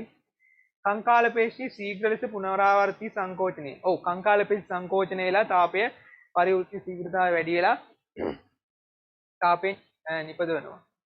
අක්මාවේ මේදෝක්සීකරණ ශීඝ්‍රතාවය වැඩි වෙනවා. ඒකත් හරි. රුධිරයේ තයිරොක්සින් ස්‍රාවය උත්තේජනය කරනවා. ඔය තයිරොක්සින් ඇඩ්‍රිනලින් කියන දෙන්නේ ස්‍රාවය වෙනවා තාපය නිපදවන්න ඕනම අවස්ථාවක. ඒ දෙන්න කරන්නේ පරිවෘත්තීය ශීඝ්‍රතාවය දෙහේ වැඩි කරනවා සෛලවල. ඒකෙන් වැඩිපුර තාපය නිපදවනවා. හරි. එතකොට 2 3 4 5 ඔක්කොම හරි. එක තමයි වැරදි. මොකද වැඩිම තාප ප්‍රමාණයක් නිපදවන්නේ උතන රෝමෝද්ගාමික පේශි සංකෝචනයලා නෙවෙයි. හරි. උත්තරේ ගන්න වෙන්නේ 1. ඊට පස්සේ පහත කුමන ප්‍රකාශය අසත්‍ය වේද? බොහෝ සතුන්ගේ සෛල අතර පවතින අන්තරාල තරලයේ සෛලවලට සන්ධාරණය සපයනවා. ඔව්. සෛලවල තියෙන අර සෛල අතරන තියෙන්නේ ඕක. කොහින්ද සන්ධාරණය සපයනවා මේ සෛල අතර තියෙන හින්දා. ඔය වගේ අන්තරාල තරලයේ සෛල අතර තියෙන හින්දා සෛල වලට සන්ධාරණයක් දෙනවා. මොලුස්කාවන්ගේ හා සමහර ආත්‍රපෝඩාවන්ගේ පිටත සැකිල්ලේ කැල්සියම් කාබනේට් නෑ නේද? කැල්සියම් කාබනේට් තියෙන මොලුස්කාවන්ගේ. කවුද මේ ආත්‍රපෝඩාවන්ගේ තියෙන මොනවද? හයිටි. ඒතකොට ඒ උත්තරේ වැරදි. ඊට පස්සේ මානව හිස් කබලේ සමහර වක්‍ර අස්ථිවල කෝටරක ඇත. කෝටරක තියෙන්නේ මොනවද? විද්‍රාස්තිය, ඊලාස්තිය, ලලාට අස්තිය, ඌර්ධව හනුක අස්තිය. ඌර්ධව හනුක අස්තිය කියන්නේ වක්‍ර අස්තිය. ඒක හරියට කොට. මානව හිස් කබලේ අස්ථි භවනය වූ සංදි මගින් සීවනී ගැන කියන්නේ. ඒක හරි. හිස් කබලේ අස්ථි 21යි ඒවැ සීවනී තියෙනවා. ලලාට අස්ථියට අමතරව තවත් අස්ථි 13ක් මුහුණ සැකිල්ල වක්‍ර අස්ථි හදන්න අපි කියන ලලාට අස්ථියයි තවත් අස්ථි 13ක් දායක වෙනවා කියලා. හරි. වැරදි උත්තරයක් වෙන්නේ 2 තමයි ගන්න වෙන්නේ. හරි. ඊට පස්සේ මානව සුජු ඉරියව පවත්වා ගැනීම සඳහා ආක්ෂක සැකිල්ලේ දායකත්වයක් ලෙස සැලකිය නොහැක්කේ. කශේරුවේ ද්විතීක වක්‍ර විකසනය වීම හරි ගන්න පුළුවන්. මම එදා කියලා දුන්න ද්විතීක වක්‍ර ගැන. කශේරුවේ ඉහළ සිට පහළට යන විට කශේරුකාවල දේහවල විශාලත්වය ක්‍රමයෙන් වැඩි වෙනවා. ඔව් ඒක ගන්න පුළුවන්. ඔය කරුණු ටික පොතේ තියෙන ওই විදිහට නේ බලන්න. උකුල් සංදිය ඉතා දැඩි හා ශක්තිමත් වීම. උකුල් සංදි කියන්නේ මෙතන. හරි. ඒ කියන්නේ ශ්‍රෝණි අස්ථි වලට පූර්වාස්ථිය සම්බන්ධ වෙන තැන. එතන දැඩි හා ශක්තිමත් වීම. මේක අර ප්‍රධාන එකක් කියලා ගන්න බෑ. මම හිතන්නේ එතන පොතෙත් නෑ ඔයාලගේ ඕක. ත්‍රිකාස්තික කශතුකා බද්ධ වී ත්‍රිකෝණාකාර හැඩති. විශාල ත්‍රිකාස්තිය හැටි. ඔව්. ඔය ත්‍රිකාස්තිය ත්‍රිකෝණාකාර හැඩයක් ගන්න හින්දා දෙහේ බර දරා ගන්න පුළුවන්. හරි. අපි කියන දෙහේ බර දරා ගන්න තියෙන අනුවර්තනයක් තමයි මෙහෙම විකාශය මේ විදිහට තියෙන එක කියලා. ඊට පස්සේ අපර කපාල සන්දානාග්‍ර හිස් කබලේ පාදස්තේ අදරීයව මැදයට ආසන්නව පැවැත්වෙන. ඔව්. හිස් කබලේ මැද අදරිය කියන්නේ මෙහෙම.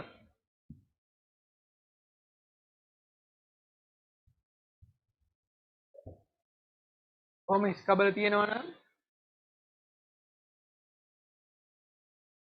අර අපර කපාල සන්දානක් තියෙන මෙන්න මේ අපර කපාල අස්තිය මෙන්න මේ හරිය මැදට වෙන්නේ. මේ හරියට තිබ්බොත් එහෙම මේ හරියෙන් තිබ්බොත් එහෙම බර දරා ගන්න බැරි වෙනවා. මෙහෙන් තිබ්බත් බැරි වෙනවා. ඔය මැදින් තියෙන හින්දා හරියට බර දරා ගන්න පුළුවන් වෙලා තියෙනවා. ඒක ගන්න පුළුවන්. එතකොට වැරදි උත්තරේ විතර ගන්න වෙන්නේ 3 නේ. ඔය 3 ඔය පොතේ නෑ ඔයාලගේ කරුණක් විදියට. හරි. මානව පුරුෂ ප්‍රජනක පද්ධතිය සම්බන්ධ අසත්‍ය ප්‍රකාශය. ප්‍රජනක හෝමෝන නිපදවන වෘෂණ අභ්‍යන්තර ප්‍රජනක ව්‍යුහයක් නෙවෙයි. කොහෙද වෘෂණ තියෙන දෙහේ බාහිර. හරිද? වෘෂණ කෝෂ වලින් වට වෙලා දෙහෙන් බාහිර. වලින්ද කියනවා අපි බාහිර ප්‍රජනක ව්‍යුහයක් කියලා. ශුක්‍රදර නාලිකාවල සිට අපිවෘෂණ තුල ශුක්‍රාණු ගමන් කරයි. ඔව් ඉතින් ශුක්‍රදර නාලිකාවලින් ගිහිල්ලා අපිවෘෂණ ඇතුළට තමයි යන්නේ ශුක්‍රාණු. හරි. අපිවෘෂණ ඇතුළේ අපි කියනවා සති 3ක් විතර යනවා කියලා. මේ අපිවෘෂණයේ දිගේ ගමන් කරන්නේ. සති 3ක විතර කාලයක් යනවා මේකට. මේ කණ්ඩිකා තියෙනවා මෙතනින් ගිහිල්ලා යන්නේ අපිවෘෂණයේ ඇතුළට. හරි. මෙයා ඇතුළට තමයි යන්නේ. ශුක්‍රදර නාලිකාවල. ඒ කියන්නේ මෙතන තියෙන නාලිකා එකතු කරන දේවල්. කොහොම මේ නාලිකා ඔක්කොම එකතු වෙලා තනි නලයක් හැදිලා ඔය තනි නලය තමයි මෙහෙට යන්නේ. ශුක්‍රාණු මාතෘ සෛල හා ප්‍රාථමික ශුක්‍රාණු සෛල වර්ණදේය 46 බැගින් පවතී. ඔව් අර ශුක්‍රාණු වල ඌනනේ සිද්ධ වෙන්නේ ප්‍රාථමික ශුක්‍රාණු වලින් ද්විතීයික ශුක්‍රාණු ජනනය වෙද්දී. හරිද?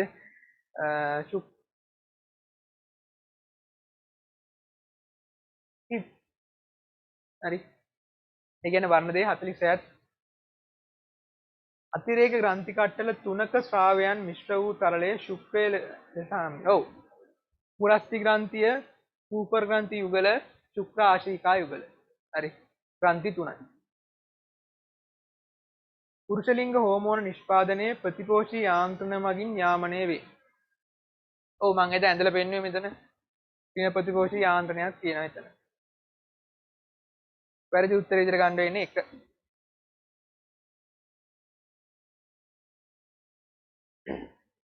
මානව ස්ත්‍රී ප්‍රජනක ව්‍යුහා ඒවායේ ක්‍රියාකාරීත්වය පිළිබඳ වැරදි ප්‍රකාශය කුමක්ද?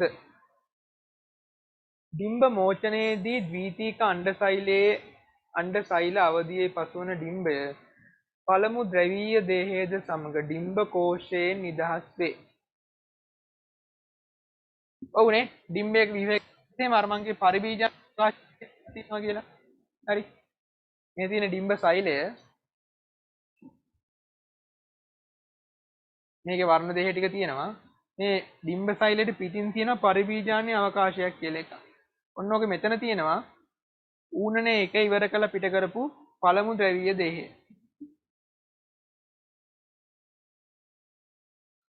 මෙයා ඉන්නේ යෝග කලාව දෙකේ. ඒ කියන්නේ ඌනනේ දෙක සම්පූර්ණ කරලා නැහැ. ශුක්‍රාණුවක් කියලා ගැටුණු ගමන් තමයි මෙයා ඌනනේ දෙකක් සම්පූර්ණ කරන දෙවන ද්‍රවීය දේහයන් මෙතනින් පිට කරලා දාන්නේ. හරි. ඒක හරි. ද්විතීයික අණ්ඩසෛලය ද්විතීයික අණ්ඩසෛලවල ඌනනේ දෙක ආරම්භ වන්නේ සංසේචනයට පෙරය. හරිනේ දැන් ඩිම්බයක් විකසන මෝචනය වෙන්නේ යෝග කලාව දෙකේ. ඒ කියන්නේ ඌනනේ දෙක ආරම්භ වෙලා. එතන කියන්නේ මොකද්ද? ඌනනේ දෙක ආරම්භ වීම සංසේචනයේ පෙර සංසේචනයේ පෙර සිදුවේ. ඔව් වැරද්දක් නැහැ නේ. සංසේචනය වෙන්න කලින් තමයි ඌනනේ දෙක ආරම්භ වෙන්නේ. ඒ කියන්නේ මේ ඩිම්බේ මේ මෝචනය වෙද්දිම යෝග කලාව දෙකේ තියෙන්නේ මෙයා. ඒක හරියට. ඩිම්බකෝෂ චක්‍රයේ සිවුනිකාමය අවධිය ගර්භාෂික චක්‍රයේ ප්‍රගුණන අවධියට අනුරූප වේ. ඔව්. හරි. ඩිම්බකෝෂ සිවුනිකාමය අවධිය කියන්නේ මොකද්ද? සිවුනිකාවක් වර්ධනය වෙන අවධිය. සිවුනිකාවක් වර්ධනය වීගෙන එද්දි තමයි ගර්භාෂයත් ටික ටික වර්ධනය වීගෙන එන්නේ. හරි. ඒ හින්දා අපි කියනවා සිවුනිකාමය අවධිය ප්‍රගුණන අවධියට අනුරූපයි කියලා. මානව කලලබන්ධයේ ප්‍රධාන කලල කොටස කෝරියම් වේ. ඔව් කලලබන්ධයේ ප්‍රධාන කොටස් දෙකයි. එකක් මවගෙන් හම්බෙන මවගේ තියෙන එන්ඩෝමෙට්‍රියම එවැනි එක තමයි කලලයේ කොටස. නැත්නම් අපි කියනවා කෝරියමයි කෝරියම අංගුලිකා. කෝරියම කියන්නේ කලල පටලයක්. හරි. අර කලල කොටස කියන්නේ ඒක කලලයෙන් කලල බන්ධය හදන්න දායක වෙන කොටස තමයි කෝරියම. මවගෙන් දායක වෙන කොටස තමයි එන්ඩෝමෙට්‍රියම් මවගේ. ඊට පස්සේ කලල බන්ධයේ සිට ඔක්සිජනීකృత රුධිරය භ්‍රූණය දෙසට ගමන් කරනුයේ පෙකණි ධමනි හරහාය. නෑ. සාමාන්‍යයෙන් නම් අපේ ඕකත් හොඳට මතක තියාගන්න ඕන තැනක් සාමාන්‍යයෙන් නම් අපේ දේහයේ ධමනි තුල යන්නේ ඔක්සිජනීකృత රුධිරය ශිරා තුල යන්නේ ඔක්සිජන් කියන්නේ ඔක්සිජන් නැති රුධිරය. මේ භ්‍රූණයක භ්‍රූණයක් ගත්තොත් එහෙම භ්‍රූණයෙන් පෙකණිවැල හරහා මෙහෙට ගෙනියන්නේ ධමනි වලින් රුධිරය ගෙනියන්නේ. හරි. ආපහු අරන් එන්නේ මම මෙහෙම අඳින්න. රුධිරය මෙයාගෙන් ගෙනියන්නේ ධමනි වලින්. හරි. ආපහු රුධිරය අරන් එන්නේ ශිරා වලින්. හරි. ඒත් මෙතන තියෙන විශේෂත්වය තමයි සාමාන්‍යයෙන් ජීවියෙකුගේ ධමනිය ඇතුළේ තියෙන ඔක්සිජන් සාන්ද්‍රණය වැඩි රුධිරය. ඒ භ්‍රූණේ දැන් මෙයා ශ්වසනය කරන්නේ නැහනේ. මෙයාගේ දේහයේ ශ්වසනයෙන් නිපදෙන අපද්‍රව්‍ය ඔක්කොම මේ පෙකණි ධමනිය හරහා කලල බන්ධයෙන් මවට දෙනවා. හරි. පෙකණි ශිරා වලින් කලල බන්ධයෙන් ගත්තු ඔක්සිජන් ටික, ඒ කියන්නේ මවගේ රුධිරයෙන් ගත්තු ඔක්සිජන් ටික අරගෙන භ්‍රූණයට එනවා. එතකොට මෙතන ශිරා ධමනි වලින් කරන්නේ අර මාරු සාමාන්‍ය විදිහේ නේ මාරු වෙලා තමයි වැඩේ කරන්නේ. හරි. ඒක ධමනි වලින් අපද්‍රව්‍ය අරන් යනවා කියන එක හරි. දැන් මෙතන තියෙන්නේ කොහොමද? ධමනියේ සිට ඔක්සිජනී පුත කියන්නේ ඔක්සිජන් තියෙන ඒවානේ. රුධිරයේ භ්‍රූණයේ දෙසට ගෙන යනු ලබන්නේ පෙකණි ධමනි හරහාය. නෑ. ඔක්සිජන් තියෙන රුධිරය අරන් යන්නේ කවුද? පෙකණි ශිරාවලින්. උත්තරේ වැරදි. පහ තමයි ගන්න වෙන්නේ. හිමෝෆීලියාව සම්බන්ධය අසත්‍ය ප්‍රකාශය. නිරෝගී ස්ත්‍රියෙකුට හා පුරුෂයෙකුට රෝගී පුරුෂයෙකුට දාව උපදින සියලුම ගැහැණු දරුවන් වාහක වේ. නිරෝගී ස්ත්‍රියෙකුට හා රෝගී පුරුෂයෙකුට මං ඒ කියලා ගන්නම් නිරෝගී එක්කෙන. හිමෝෆීලියාව හදන්නේ හිමෝෆීලියාව කියන්නේ ලිංග ප්‍රතිබද්ධ ආවේනික රෝගයක්. X වර්ණ දේහය මත තියෙන නිලී නැලිලයක් හින්දා තමයි ඇති වෙන්නේ. හරි. රෝගී එතකොට මෙයාගේ ජන්මාණු වෙන්නේ X එනවා, X කැපිටල් A එනවා, X සිම්පල් A එනවා, Y එනවා. හරි. X capital A, X simple A, X capital A, Y, X capital A, X simple A, X capital A, Y. මෙයා වාහක ගැහැණු නිරෝගී පිරිමි වාහක ගැහැණු නිරෝගී පිරිමි. අපින් කියන්නේ මොකද්ද? නිරෝගී ස්ත්‍රියෙකුට හා රෝගී පුරුෂයෙකුට දාව උපදින සියලුම ගැහැණු දරුවන් වාහක වේ. ඔව් හරි නෙමෙයි. මොකද මේ එක එක්කයක් හම්බෙලා තියෙන තාත්තගේ. වාහක මේ දෙන්නම ගැහැණු. ස්ත්‍රී දේහයේ ලිංග වර්ණ දේහ දෙකක් දැරීම ස්ත්‍රීන් අතර හිමෝෆීලියාව විරල වීමට හේතු වේ. ඔව් ස්ත්‍රීන්ට ගොඩක් වෙලාවට හිමෝෆීලියාව එන්නේ නැහැ. ඒකට හේතුව මෙයාලගේ දෙකක් තියෙනවානේ. මේ දෙකෙන් එක හරි මේ ප්‍රමුඛ එක්කෙනා තිබ්බොත් එහෙම මෙයාට හිමෝෆීලියාව හැදෙන්නේ නැහැ. එක්ක වාහකෙක් නැත්තම් නිරෝගී. හරි. මේ අවස්ථා දෙකේම. නේ? මෙතන මෙයා තිබ්බට හැදෙන්නේ නැහැ. මොකද මෙයාගෙන් මෙයාව යටපත් කරන හින්දා. මෙයාට තියෙන්නේ නම් මෙන්න මෙහෙම තියෙන්න ඕනේ. හරි. මෙහෙම අවස්ථාවක විතරයි හිමෝෆීලියාව හැදෙන්නේ. අපි කියනවා ස්ත්‍රීන් අතර විරලයි. ගොඩක් වෙලාවට පිරිමියාට තමයි හැදෙන්නේ ඕක. වාහක ස්ත්‍රියක් හා නිරෝගී පුරුෂයෙකුට දාව කිසි විටකත් හිමෝෆීලියාවෙන් පෙළෙන දරුවෙකු ඇති නොවේ. වාහක ස්ත්‍රිය කියන්නේ මෙහෙම කෙනෙක්.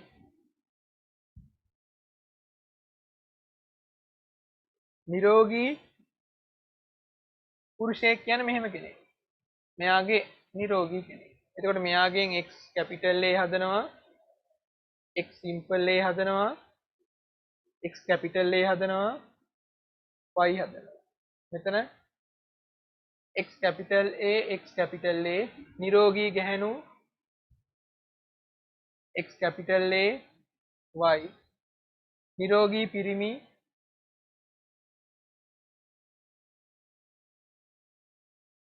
X capital A, X simple A වාහක ගැහැණු X simple A, Y මෙයා කවුද? රෝගී පිරිමි කෙනෙක්. අපෙන් කියන්නේ හිමෝෆීලියාවෙන් පෙළෙන දරුවෙකු ඇති නොවේ. වැරදි මේ. රෝගී කෙනෙක් හැදෙනවා. නිරෝගී පියෙකුට දාව හිමෝෆීලියාවෙන් පෙළෙන ගැහැණු දරුවෙන් ඇතිවිය නොහැක. ඔව් නේ මේ නිරෝගී පියෙකුට දාව. ඔව් නිරෝගී පියෙක් කියන්නේ මෙතන. හරි මෙන්න මෙයා. නේ මෙයාට දාව හිමෝෆීලියාවෙන් පෙළෙන ගැහැණු දරුවෙන්. මෙයා කවුද? පිරිමියෙක් කෙනෙක්. ගැහැණු දරුවෙක් ඇති වුණොත් හැම වෙලෙම එක්ක එයා නිරෝගී. එහෙම නැත්නම් වාහකේ. රෝගී අය ඇති වෙන්නේ නැහැ. ඒකයි අපි ඔය කියන්නේ ගැහැණු දරුවන් අතර විරලයි කියලා ඔක. නිරෝගී පියෙකුට දාව හිමෝෆීලියාවෙන් පෙළෙන පිරිම දරුවෙකු ඇතිවිය නොහැක. නිරෝගී පියෙකුට දාව. ඒක වැරදි නේ මේ ඉන්නේ කවුද නිරෝගී පියෙක්? දාව හිමෝෆීලියාවෙන් පෙළෙන පිරිමි දරුවෙකු. මේ ඇති වෙලා තියෙන්නේ. ඇතිවිය නොහැක කියද්දි ඒක වැරදි. උත්තරේ 3යි 5යි දෙකම ගන්න පුළුවන් නේ.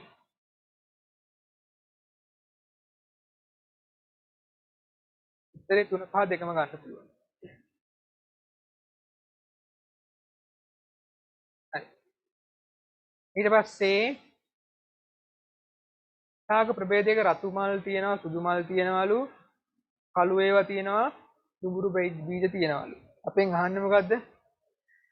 ද්වයංගී පරීක්ෂා මොහොම් දෙකකදී F1 පරම්පරාවේ එක් අවස්ථාවක රතු පැහැති මල් පෙති දුඹුරු පැහැති බීජ සහිත ශාක 25ක්.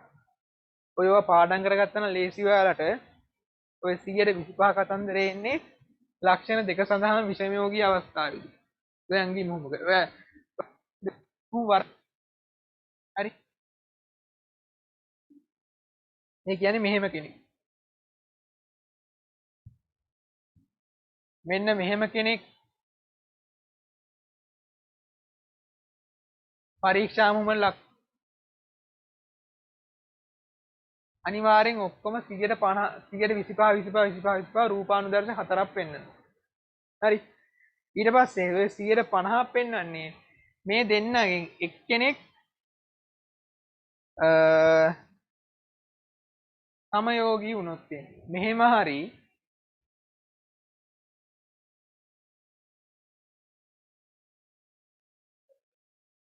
එක්කෙනෙක් සමයෝගී අනිත් එක්කෙනෙක් ප්‍රමුඛ සමයෝගී අනිත් එක්කෙනා විෂමයෝගී නේ මෙතන ප්‍රමුඛ සමයෝගී මෙයා විෂමයෝගී මෙතන මෙයා විෂමයෝගී මෙයා ප්‍රමුඛ සමයෝගී මෙහෙම આવොත් එහෙම රූපානුදර්ශ දෙකයි පෙන්වන්නේ දැන් ලියන්න යන්නේ නැහැ ගොඩක් වෙනවනේ එතන හරි එතන 150 මෙහෙම තිබ්බොත් එහෙම 125 ගාන තමයි එන්නේ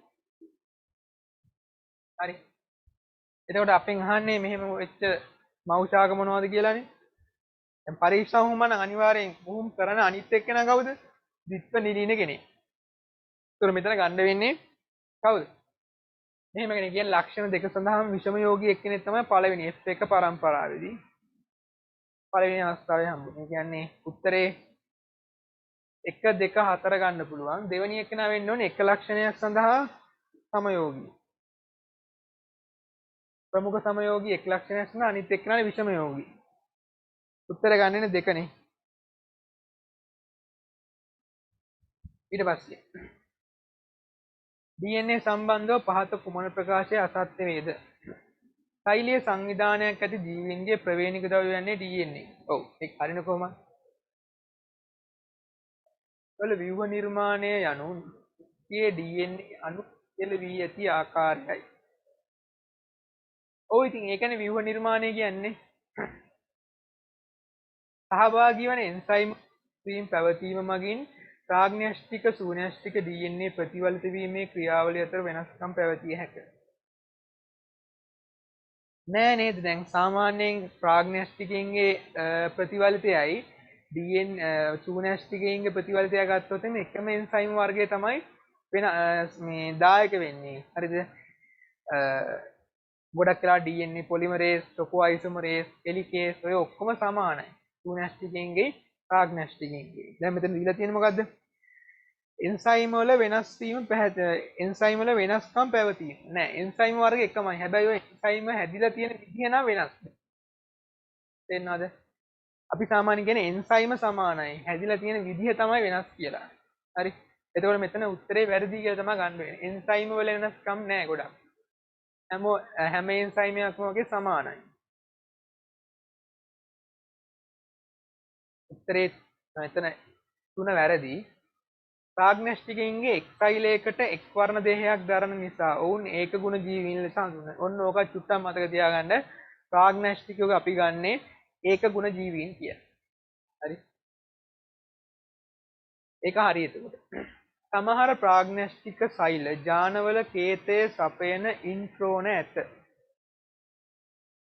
නෑ එකක් තමයි මෙතන වැරදි දෙකක්. ටික සෛලවල සියලුම ජාන ක්‍රියාකාරී. සියලුම DNA කණ්ඩ ක්‍රියාකාරී. ඒ කියන්නේ ඔක්කොගෙම ජානයක් කේත වෙනවා හැම තැනින්ම. හරි. අනික ජාන සපයන ඒවට කියන්නේ මොනවා කියලාද? එක්සෝන කියලා. දැන් ජානවලට කේත සපයන DNA කණ්ඩ. හරිද? කේත සපයන්නේ නැති ඒවා තමයි මොනවා කියන්නේද? ඉන්ට්‍රෝන කියලා කියන්නේ. mRNA දාමේ. හරි. ඒකට ඒක වැරදි. වැරදි දෙකයි. එකක් තමයි ප්‍රාග්නැස්ටිකින්ගේ සියලුම DNA කණ්ඩ ක්‍රියාකාරී. දෙවෙනි එක ඉන්ට්‍රෝන නෙමෙයි කේත සපයන ඒවට කියන්නේ එක්සෝන කියලා. උත්තරය එතකොට 3යි 5යි දෙකම ගන්න පුළුවන්. හරි. ඊට පස්සේ ප්‍රෝටීන සංශ්ලේෂණය පිළිබඳ දී ඇති ප්‍රකාශ වලින් නිවැරදි ප්‍රකාශය වන්නේ. ප්‍රතිලේඛනයේදී නැත්නම් පිටපත් කිරීමේදී DNA ද්විත්වදාමයේ දිගහැරීම සඳහා DNA හෙලිකේ සහභාගී නොවේ. ඔව් ඒක හරින්නේ නේද? ප්‍රතිලේඛනයේදී සාමාන්‍යයෙන් DNA ප්‍රතිවලිතයේදී නම් DS වලින් තමයි ද්විත්වදාමයේ දඟර ලියන්නේ. සෝරි මේ කියන්නේ හයිඩ්‍රජන් බන්ධන ලියන්නේ. හරි. ඒත් මෙතෙන්දී ඔය RNA පොලිමරේස්මයි. ප්‍රතිලේඛනයේදී හැම කරන්නේ RNA පොලිමරේස් වලින්. ඒක හරි. ට්‍රුනැස්ටින්ගේ පිටපත් කිරීමේදී සංශ්ලේෂණය වූ పూర్ව mRNA අණුව පසුව නැස්ටියෙන් ඉවත් වී සයිටෝසලයට ගමන් කරයි. పూర్ව mRNA අණුව කියන්නේ මේකයි. ඔය పూర్ව mRNA අණුවක ඉන්ට්‍රෝනයි එක්සෝනයි දෙකම තියෙනවා. කියන්නේ මුලින්ම හැදෙන mRNA අණුවට ඉන්ට්‍රෝනයි එක්සෝනයි දෙකම තියෙනවා. ඒ කියන්නේ අණුයි හේතුනේ. ඊට පස්සේ වෙන්නේ මේකේ එක්සෝන ටික විතරක් එකතු වෙලා දාමයක්. මේවා එක්සෝන, ඒ කියන්නේ ප්‍රකාශ වෙන ඒවා. මේවා ඉන්ට්‍රෝන. මෙතනින් ඊට පස්සේ මේ ඉන්ට්‍රෝන ටික අයින් වෙලා ගිහිල්ලා ඔන්න ඔය වගේ එක්සෝන ටික විතරක් එකතු වෙලා දාමයක් හැදෙනවා. හරි. මේ ඉන්ට්‍රෝන එක්සෝන දෙකම තියෙන mRNA දාමයට කියනවා పూర్ව mRNA අණුව කියලා. හරි. දැන් අපි කියන්නේ මේක mRNA දාමේ හදලා ඉවර වෙලා සයිටෝසලයට යනවා කියලා. ඔව් ඒක වැරද්දක් නෑ ඉතින්. මෙයා හැදෙන්නේ නැස්ටියන DNA මතනේ හැදෙන්නේ. ඒ කියන්නේ නැස්ටිය හැදෙන්නේ. නැස්ටිය හැදිලා දැන් මෙයාගේ පොලිපෙප්ටයිඩ් දාමේ සංශ්ලේෂණය කරන්න රයිබෝසෝම තියෙන්නේ බෑ. රයිබෝසෝම තියෙන සයිටෝසලේ. මෙයා නැස්ටියේ ඉඳන් නැස්ටියේ තියෙන දිග්ග හරහා යනවා සයිටෝසලේට. පරිවර්තනයේදී රයිබෝසෝමය ඒක දිශාත්මකව mRNA වල කෝඩෝනයෙන් කෝඩෝනයට ගමන් කරයි. ඔව් අපි කියන්නේ සාමාන්‍යයෙන් වමේ ඉඳන් දකුණට යනවා කියලා. ඒක හරි. පරිවර්තනය අවසන් කිරීම සඳහා ඇමයිනෝ ආම්ලයක් සඳහා කේතනය සපයන UAG UAA UGA කෝඩෝන වැදගත් වේ. ඔව් ඔවා අවසන් කෝඩෝන. උවා උවක් උගා කියලා මම කිව්ව මතක තියාගන්න කියලා. ඔය තුන හරි. පරිවර්තනයේදී ත්‍රික කෝඩෝන හා ඒට විශිෂ්ට ඇමයිනෝ ආම්ල යාකරන අතරමැදියෙකු ලෙස mRNA ක්‍රියා කරයි. නෑනේ නේද? අර රයිබෝසෝමේ mRNA දාමේ මෙහි යද්දී මෙතන ඇමයිනෝ ආම්ලයි මෙතන කෝඩෝනයි සම්බන්ධ කරන්නේ කවුද? tRNA වලින්. හරි. mRNA නෙමෙයි tRNA තමයි දායක වෙන්නේ. එතන හතරක් හරි එකක් වැරදි නේද? ඒක නිවැරදි ප්‍රකාශය නෙමෙයි වැරදි ප්‍රකාශය තමයි එන්න ඕනේ. ප්‍රශ්නේ වැරදිලා තියෙන්නේ. 1 2 3 4 ඔක්කොම වැරදි. sorry 1 2 3 4 ඔක්කොම හරි. පහ තමයි වැරදි. එතන ප්‍රශ්නේ හදාගන්න ඕනේ නිවැරදි ප්‍රකාශය නෙමෙයි වැරදි ප්‍රකාශය. හරි. ඊට පස්සේ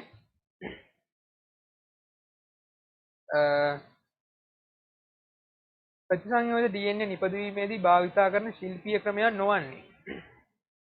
විවිධ ප්‍රභව වලින් DNA නිස්සාරණය. ඔව් නිස්සාරණය කියන්නේ විසංගමණයට තමයි. හරි. සීමාකාරී එන්ඩෝනියුක්ලියස් මගින් නිස්සාරණය කළ DNA නිශ්චිත ස්ථාන වලින් කැපීම.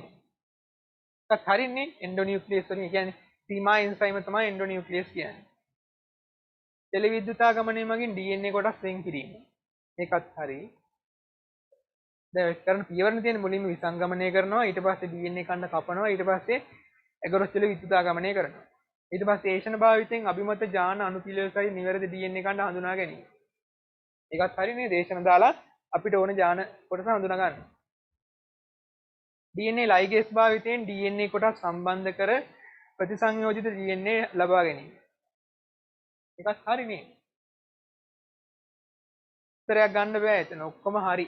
1 2 3 4 5 ඔක්කොම හරි. ඕල්. ලෝකයේ බියෝම අතරින් වැරදි ප්‍රකාශයක් වන්නේ. ලෝකයේ විශාලතම බියෝමයේ ප්‍රමුඛ ශාක වන්නේ කේතුදර ශාකයි. ඔව් විශාලම බියෝමය මොකද්ද? උතුරු කේතුදර වනාන්තර. හරි. උතුරු කේතුදර වනාන්තරවල කේතුදර ශාක තමයි ප්‍රමුඛ ශාකය. ඒක හරි. තුන්රා බියෝමය පෘථිවියේ ආක්ටික් ප්‍රදේශයේ පැතිර පවතී. ඔව් තුන්රා තියෙන ආක්ටික් ප්‍රදේශය අපි කියන සාමාන්‍යයෙන් පෘථිවියෙන් 120ක් විතර තියෙන තුන්රා කියලා. ඊට පස්සේ විශාල උලාකන ශාකභක්ෂකයින් හා ගුල්හාරණ පක්ෂී කාණ්ඩ බහුල බියෝමයක් ලෙස සැවානා හැඳින්විය හැකියි. නෑ සැවානා නෙවෙයි. සැවානාවල නෙවෙයි ওই උලාකන ශාකභක්ෂකයෝ ඉන්නේ. සෞම්‍ය කලාපීය තෘණ භූමිවල. ඒක වැරදි. දකුණු කැලිෆෝනියාවේ පවතින හොඳින් වැඩුණු බියෝමයක් ලෙස කැපරාල් හැඳින්විය හැකියි. ඔව් දකුණු කැලිෆෝනියාව ඊට පස්සේ චිලි වල ස්පාඤ්ඤේ උතුරු ඇමරිකාවේ වලත් තියෙන ඔය මොනවද කැපරාල්. දෛනික වැඩිම උෂ්ණත්ව විචලනයක් ඇති බියෝමයක් ලෙස කාන්තාර හැඳින්විය හැකියි. ඔව් අපි සාමාන්‍යයෙන් කියනවා කාන්තාරයක දවල්ට 50ක් වගේ උෂ්ණත්වයක් තියෙනවා. පැයකට ඉන්න 30ක් වගේ උෂ්ණත්වයක්. ගොඩක් ලොකු උෂ්ණත්ව විචලනයක් තියෙනවා. උත්තරේ ගන්න වෙන්නේ 3 තමයි වැරදි ප්‍රකාශය. ජෛව විවිධත්ව අධ්‍යයනයේදී විශේෂයෙන් වැදගත් වන ජීවි විශේෂ හැඳින්වීම සඳහා යොදා ගන්නා නාම කිහිපයක් දැක්වේ. දේශීය විශේෂ කවුද ඉන්නේ? ලූලා පිපුල් ඉන්නවා. විදේශීය විශේෂ ගත්තොත් එimhe තලාපියා රබර් වගේ අය ඉන්නවා. අවශිෂ්ට ඉක්තියෝපිස් ඊට පස්සේ ලාම්පු බෙල්ලා ඉන්නවා. තව සූටාරා කියන කෙනෙක් ඉන්නවා. ඒකදේශික විශේෂ හොර ගොරකා උණහපුලුවා බුලත් ඔය ටික තමයි. ගන්න පුළුවන් උත්තරයක් තියෙන මොකේද? දෙකනේ.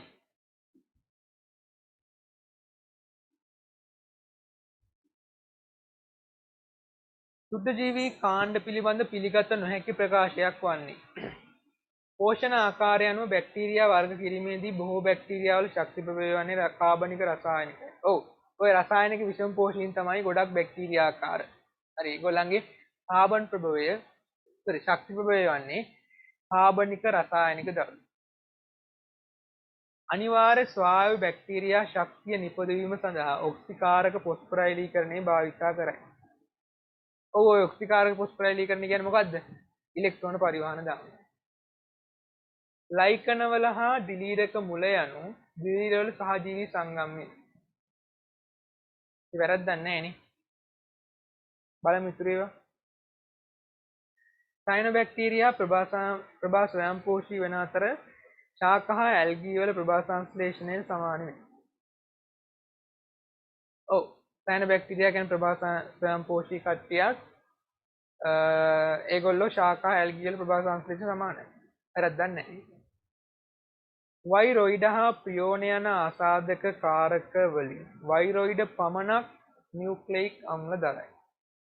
ඕනේ මම ඔක් කියලා දුන්නා. අර මං වගු ගහුවේ වෛරොයිඩ වල තියෙන්නේ RNA විතරයි. හරිද? ප්‍රියෝන වල තියෙන්නේ ප්‍රෝටීන විතරයි. හරි. වෛරස් වල ගත්තොත් එහෙම ප්‍රෝටීන තියෙනවා. DNA හෝ RNA තියෙනවා. සූනැස්ටික සෛලයක්. ඒ කියන්නේ සූනැස්ටික නැත්නම් ප්‍රාග්නැස්ටික. ඔය වගේ සෛලයක් ගත්තොත් එහෙම DNA තියෙනවා, RNA තියෙනවා, ප්‍රෝටීනක් තියෙනවා. ඒකට දැන් කියන්නේ මොකද්ද? වෛරොයිඩ හා ප්‍රියෝන යන ආසාදක කාරක වලින් වෛරොයිඩ පමණක් නියුක්ලියික් අම්ලතරයි. ඔව්. වෛරොයිඩ වල තියෙන්නේ නිකන් නග්න RNA කෑල්ලක් විතරයි. RNA දාමයක් විතරයි තියෙන්නේ. හරි. ප්‍රියෝන වල තියෙන ප්‍රෝටීන විතරයි. හරි. ඒ උත්තරේ හරි.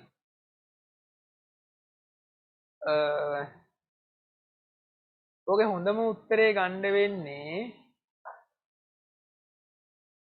හොඳම උත්තරයක් නැහැ නේද? ඒක උත්තර පහම හරි. උත්තර පහම හරි ඒකනේ. එකත් ඕල් තමයි ගන්න.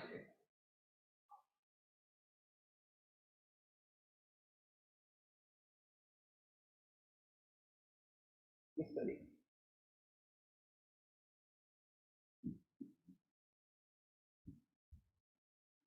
හරි. බලන්න.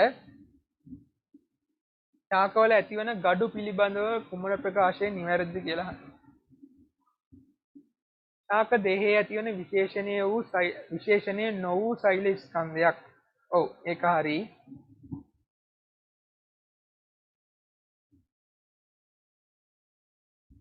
ඒ හරි. මේවායේ ඇතිවන සමහර සෛල මුල් ස්ථානයෙන් වෙන් වී වෙනත් පටක කරා පරිවහණය වෙන්න පුළුවන්. ඔව් අර gaduවක් කියන අපි කියන පිළිකාවක් වගේ කන්නේ ඒක. උත්තරේ හරි.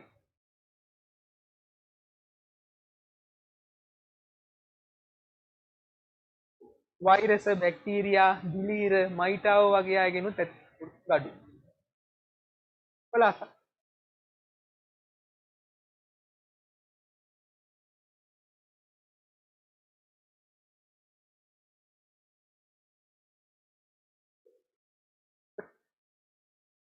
දුවක් ඇති වෙන්නේ. එතකොට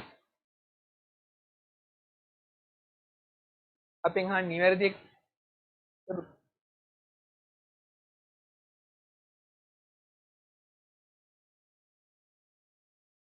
42.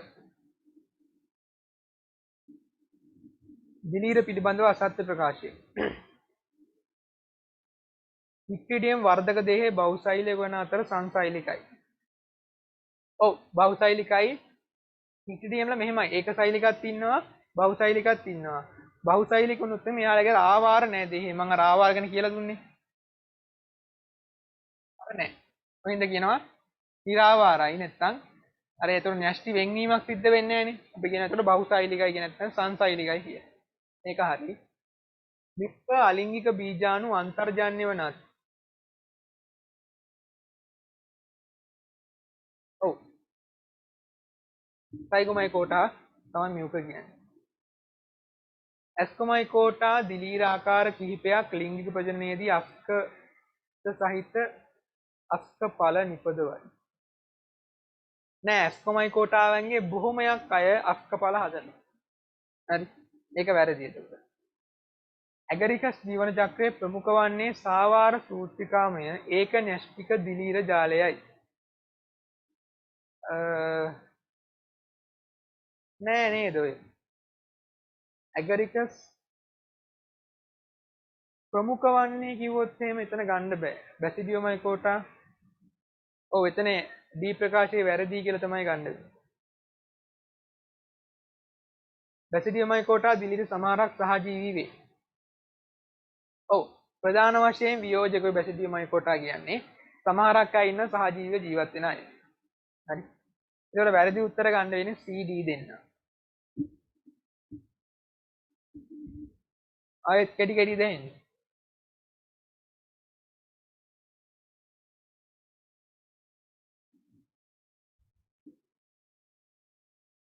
මොකද ඒ කැඩි කැඩි ඇහෙන්නේ.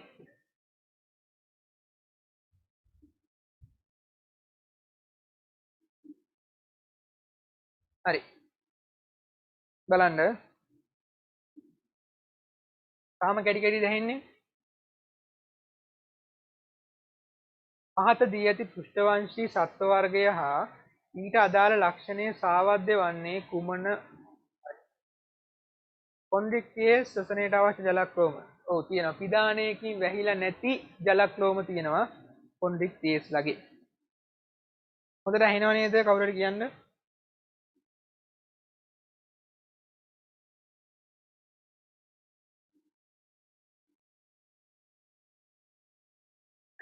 ඇම්ෆිබියා කරදියවාසී ආකාර නැහැ. ඇම්ෆිබියාලගේ ඉන්නේ මිරිදියයි භෞමිකයි විතරයි. කරදියවාසී නැහැ. ඒක හරි. හරි. රෙප්ටීලියා අභ්‍යන්තර හෝ බාහිර සංසේචනය දරනවා. නෑ රෙප්ටීලියා ඔක්කොම අභ්‍යන්තර සංසේචනය විතරයි. බාහිර සංසේචනය දරන කවුරුවත් නැහැ. ආවේ දත් සහිත කුරුල්ලන්ට දත් නැහැ. දත් තියෙන්නේ ශීරපායි.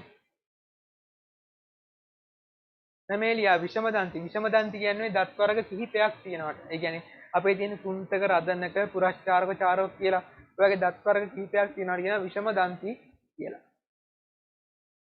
උත්තරේ ගන්න වෙන්නේ CD දෙන්න. උත්තරේ 7.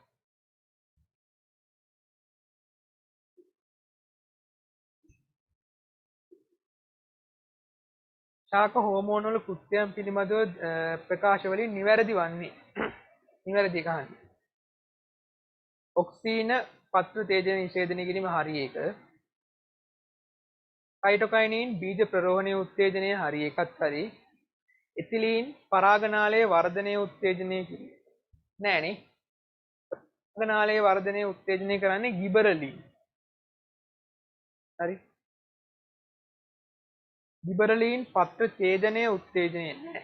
ඔය පත්‍ර ඡේදනය උත්තේජනය කරන්නේ එතිලීන් වලින්. එතිලීන් මූලකේශ සෑදීම ප්‍රේරණය. ඔව් ඒක නම් හරි. අහන්නේ නිවැරදි එකනේ එතකොට. හරි ඒවා වෙන්නේ A B E. උත්තරේ 5.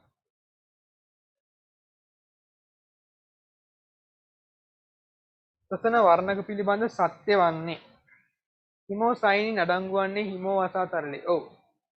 ඔය හිමෝසයිනින් තියෙන හිම තමයි හිමෝ වසා තරලේ කියලා කියන්නේ. ඇනලීඩා වංශයේ සමහර සතුන්ගේ සසන වර්ණකයක් ලෙස හිමෝ එරිත්‍රීන් තියෙනවා. ඔය සමහර ඇනලීඩාවන්ගේ හිමෝ එරිත්‍රීන් තියෙනවා. බොහෝ ඇනලීඩාවන්ගේ සසන වර්ණකයේ ක්ලෝරෝෆ්ලුවරින්ය. නෑ ඔතන බොහෝ කියන වචනේ තියෙනම් ඔතන වැරදි. මොකද සමහර ඇනලීඩාවන්ගේ විතරයි ක්ලෝරෝෆ්ලුවරින් තියෙන්නේ. ඔය අර වචන පොඩ්ඩක් බලනවා හැම වෙලේම හරියට කියන දේ මේ පාඩම් කරන දේ හරියට පාඩම් කරන්න. මොකද අර බොහෝ සමහර සියලු ඔය වගේ වචන හරියට ඔළුවට දාගන්න. එතන ඒක වැරදි කියලා ගන්න වෙන්නේ මොකද බොහෝ ඇනලිඩාවෝ කියද්දි එතන ගන්න බෑ. කුෂ්ඨවංශීන්ගේ පමණක් හිමෝග්ලොබින් ශ්වසන වර්ණකයේ ඇත. නෑනේ. සමහර ඇනලිඩාවන්ගේ තියෙනවා. ඇතැම් ඇනලිඩාවන්ගේ තියෙනවා ශ්වසන වර්ණ මේ හිමෝග්ලොබින්. මයොග්ලොබින් ශ්වසන වායු පරිවහනයට අමතරව ඔක්සිජන් ගබඩා කරයි. මයොග්ලොබින් දායක වෙන්නේ නැහැ ශ්වසන වායු පරිවහනයට. එතකොට වැරදි ඒවා දාන්නේ නෑනේ හරි ඒවානේ. හරි ඒවා A B එන උත්තරේ 3.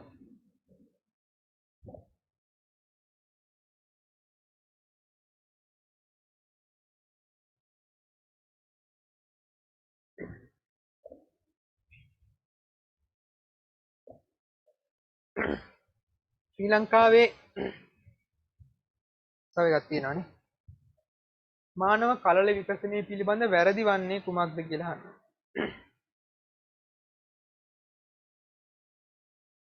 නෑ එතන සම්පූර්ණ ලීඩාවංගය කියලා තියෙන්නේ. ඔයාලා සිලබස් එකේ බොහෝ වෙන ලීඩාවංගය කියලා ගන්න බෑ. මේක බලන්න බෑ. මානව කලල විකසනය පිළිබඳ වැරදි ප්‍රකාශය වන්නේ මොරුලාව යනු සංසේචනයෙන් දින 5කට පමණ පසුව ඇතිවන සෛල ගෝලයක්. නෑ මොරුලාව ඇති වෙන්නේ දින 3යි 4යි අතර කාලයේදී. ඔක දින 5ක් වෙද්දී බ්ලාස්ට් කෝෂ්ඨයේ බවට පත්. ඒ වැරදි. HCG යනු පීත දේහය පවත්වා ගැනීමට වැදගත් වන හෝමෝනයක්. ඔව් LH වලට සමාන ක්‍රියාවක් තමයි HCG කරන්නේ. ඕකෙන් කරන්නේ පීත දේහය මුලින්ම HCG ස්‍රාවය කරන්න පටන් ගන්න බ්ලාස්ට් කෝෂ්ඨයෙන්. බ්ලාස්ට් කෝෂ්ඨයේ කෝෂ බ්ලාස්ට් අංගුලිකා වලින් තමයි පටන් ගන්නෙ. ඕකෙන් කරන්නේ පීත දේහය පවත්වා ගන්න. දෙවන ත්‍රිමාසිකයේ අවසන් වන විට භ්‍රූණය මානව ලක්ෂණ ලබා ගනී. ඔව් ඒක හරි. දෙවන ත්‍රිමාසිකයේ තමයි මුලින් අර මිනිසෙක්ගේ ලක්ෂණ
සර් ඇහෙන්නේ නැතුව ගියා.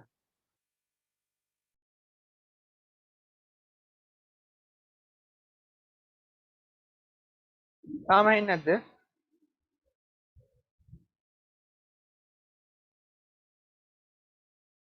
ඇහෙනවද? දැන් හරි. ආ. හරි.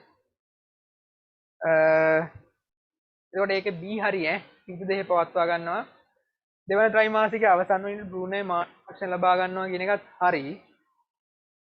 දෙවන ත්‍රිමාසිකයේ අවසන් වෙන බ්‍රූනේ සෙන්ටිමීටර් 30ක් පමණ දිගයි කිව්වොත් එහෙම ඒක වැරදි. මොකද 30ක් විතර දිග වෙන්නේ දෙවන ත්‍රිමාසිකයේ අවසානයේදී. හරි. බ්‍රූනේ මුත්‍රාශය විකසනය වීම සම්බන්ධව අලින්තේ නම් කල්ලපඩල ක්‍රියා කරයි. අලින්තයෙන් ප්‍රධාන කොටස් දෙකක් කරනවා. එකක් කාර්යයන් දෙකක් කරනවා. එකක් තමයි මුත්‍රාශය විකසනය කරනවා. අනිත් එක තමයි භ්‍රූණාවදී සිද්ධ කරන්නේ අලින්තේ මගින්. හරි.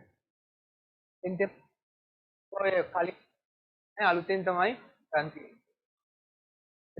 අන්නේ වැරදි එක වැරදිය වෙන්නේ ඒ නේ.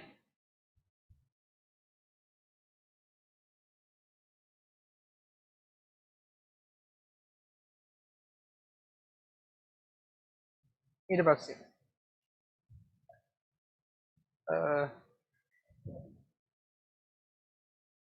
ශ්‍රී ලංකාවේ පරිසර පද්ධති සම්බන්ධව දී ඇති ප්‍රකාශ වලින් කවරක් නිවැරදිද? විල්ලු තනබිම් පක්ෂීන් විශේෂවල වාසස්ථාන ලෙස ක්‍රියා කරයි. ඔව් පක්ෂීන් අලි වගේ අය ඉන්නවා විල්ලු වල. ඒක හරි. විල්පත්තු ජාතික උද්‍යානයේ මෙම පරිසර පද්ධතිය සඳහා නිදසුනකි. මොන පරිසර පද්ධතියද? දැන් ප්‍රශ්නේ අහලා තියෙන්නේ ශ්‍රී ලංකාවේ පරිසර පද්ධති සම්බන්ධව මොකද්ද හරි කියලා. ඔය විල්ලු කියන්නේ විල්පත්තුවේ තියෙනවා. ඒක හරි ඈ.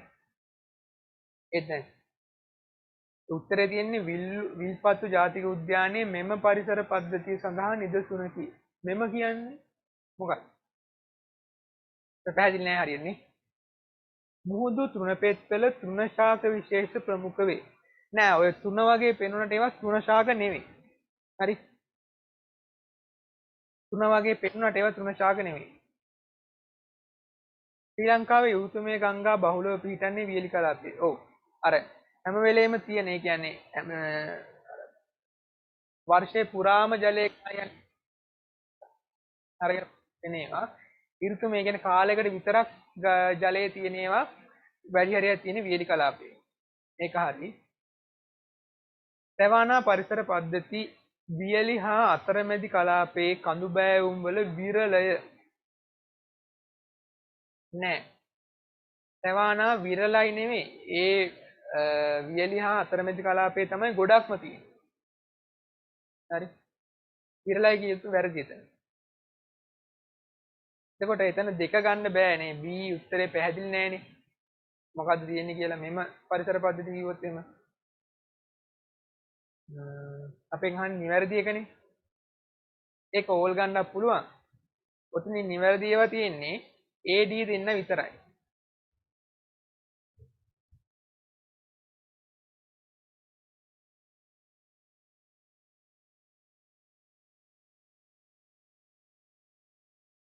නිවැරදිව ගන්න වෙන්නේ AD ඈ.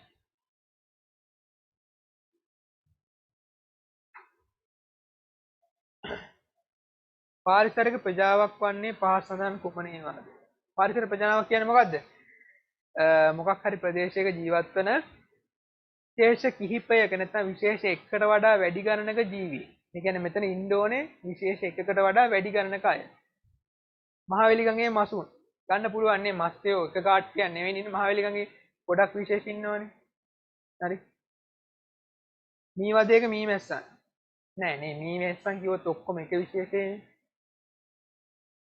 මිරිදිය පොකුණක සත්ත්ව ප්‍රවාංග. ඔව් වැරද්දක් නෑ. සත්ත්ව ප්‍රවාංග නම් ගොඩක් කට්ටිය ඉන්නේ. පොකුණක් ගත්තොත්. තෙත් පතන බිමක තෘණ ශාක. ඔව් තෙත් පතන බිමක තෘණ ශාක ගත්තොත් තෘණ ශාක වර ගොඩාක් තියෙනවනේ එතන. ඒක ගන්න පුළුවන්. ශ්‍රී ලංකාවේ වැඩි ජනයා. එහෙම ගන්න බෑනේ ඔක්කොම වැඩි කියන්නේ මිනිස්සුනේ එකම විශේෂය. හොඳ උත්තර ගන්න දෙන්නේ ACD දෙක.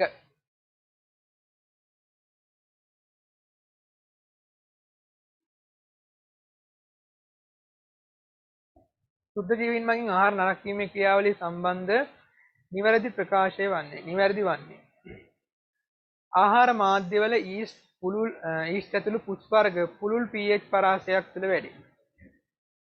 ඔව් නේද? අපි සාමාන්‍යයෙන් කියනවා pH 2 10 වෙනකන් ඊස්ට් වගේ අයට ඉන්න පුළුවන් කියලා. හරි. ගොඩක් ලොකු පරාසයක ඉන්න පුළුවන්. බොහෝ සත්ව ආහාර බැක්ටීරියා ඊස්ට් ඇතුළු පුස් වලින් නරක වීමට ලක් වේ. ඔව් සත්ව ආහාර මස් මාළු ඔය වගේ කිරි ඒ වගේ එක. ඒවා ගොඩක් නරක වෙන දායක වෙන කවුද? බැක්ටීරියයි ඊස්ට්යි. ඔය දෙක දෙකවල තමයි. මේක හරි. නිර්වාය සුද්ධ ජීවීන් ආහාර නරක වීමට දායක වෙන්නේ නෑ නේද? එහෙම ගන්න බෑ. ඒක. දැන් ඊස්ට් වගේ කට්ටිය නිර්වායු විතරක් ගත්තොත් මේක ගන්න බෑ. ඒ සමහර සුද්ධ ජීවී ආකාර ඉන්නවා නිර්වායු ඒක ආහාරවල ජීව විද්‍යාත්මක ව්‍යුහයේද ආහාර නරක වීම සඳහා බලපාන බාහිර සාධකයක්. නෑ ජීව විද්‍යාත්මක ව්‍යුහය කියන්නේ මොකද්ද? අභ්‍යන්තර සාධකයක්. ආහාර විෂ වීම සෑම විටම දායක වන්නේ බැක්ටීරියා විශේෂයන්ය. නෑ ආහාර විෂ වීම වෙලාවට බැක්ටීරියා විතරක් නෙවෙයි දිලීර වර්ගත් දායක වෙනවා. හරි පොතේ බලන්න ওই නම් වර්ග තියෙනවා එක එක. හරි එතන උත්තරේ ගන්න වෙන්නේ 5. හැබැයි කාට හරි ওই නිර්වායු ජීවීන් අර උතන මෙහෙම අර නිර්වායු ජීවීන් නැහැ කියලා දීලා නැහැ පොතේ. හරිද? කොහින්ද ඒක වැරදි කියලා ගන්නත් පුළුවන් කෙනෙකුට. එතන AB කියලා ගත්තොත් 3 නැත්නම් 5 ගන්නත් පුළුවන් AB C කියලා ගත්තොත්. මේ උත්තර දෙකම ගන්න.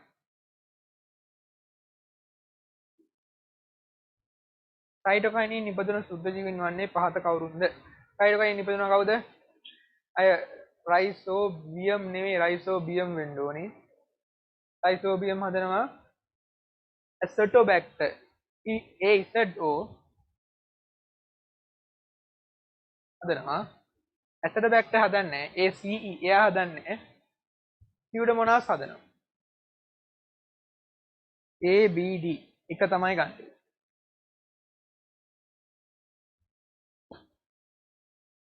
ප්‍රශ්න තියෙනම් අහන්න. ප්‍රශ්න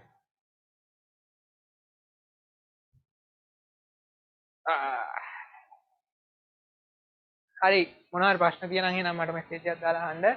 අර ප්‍රැක්ටිකල් නැති අය මට මැසේජ් එකක් දාන්න මම දාන්නම්. එහෙනම් පාඩම් කරපියව්.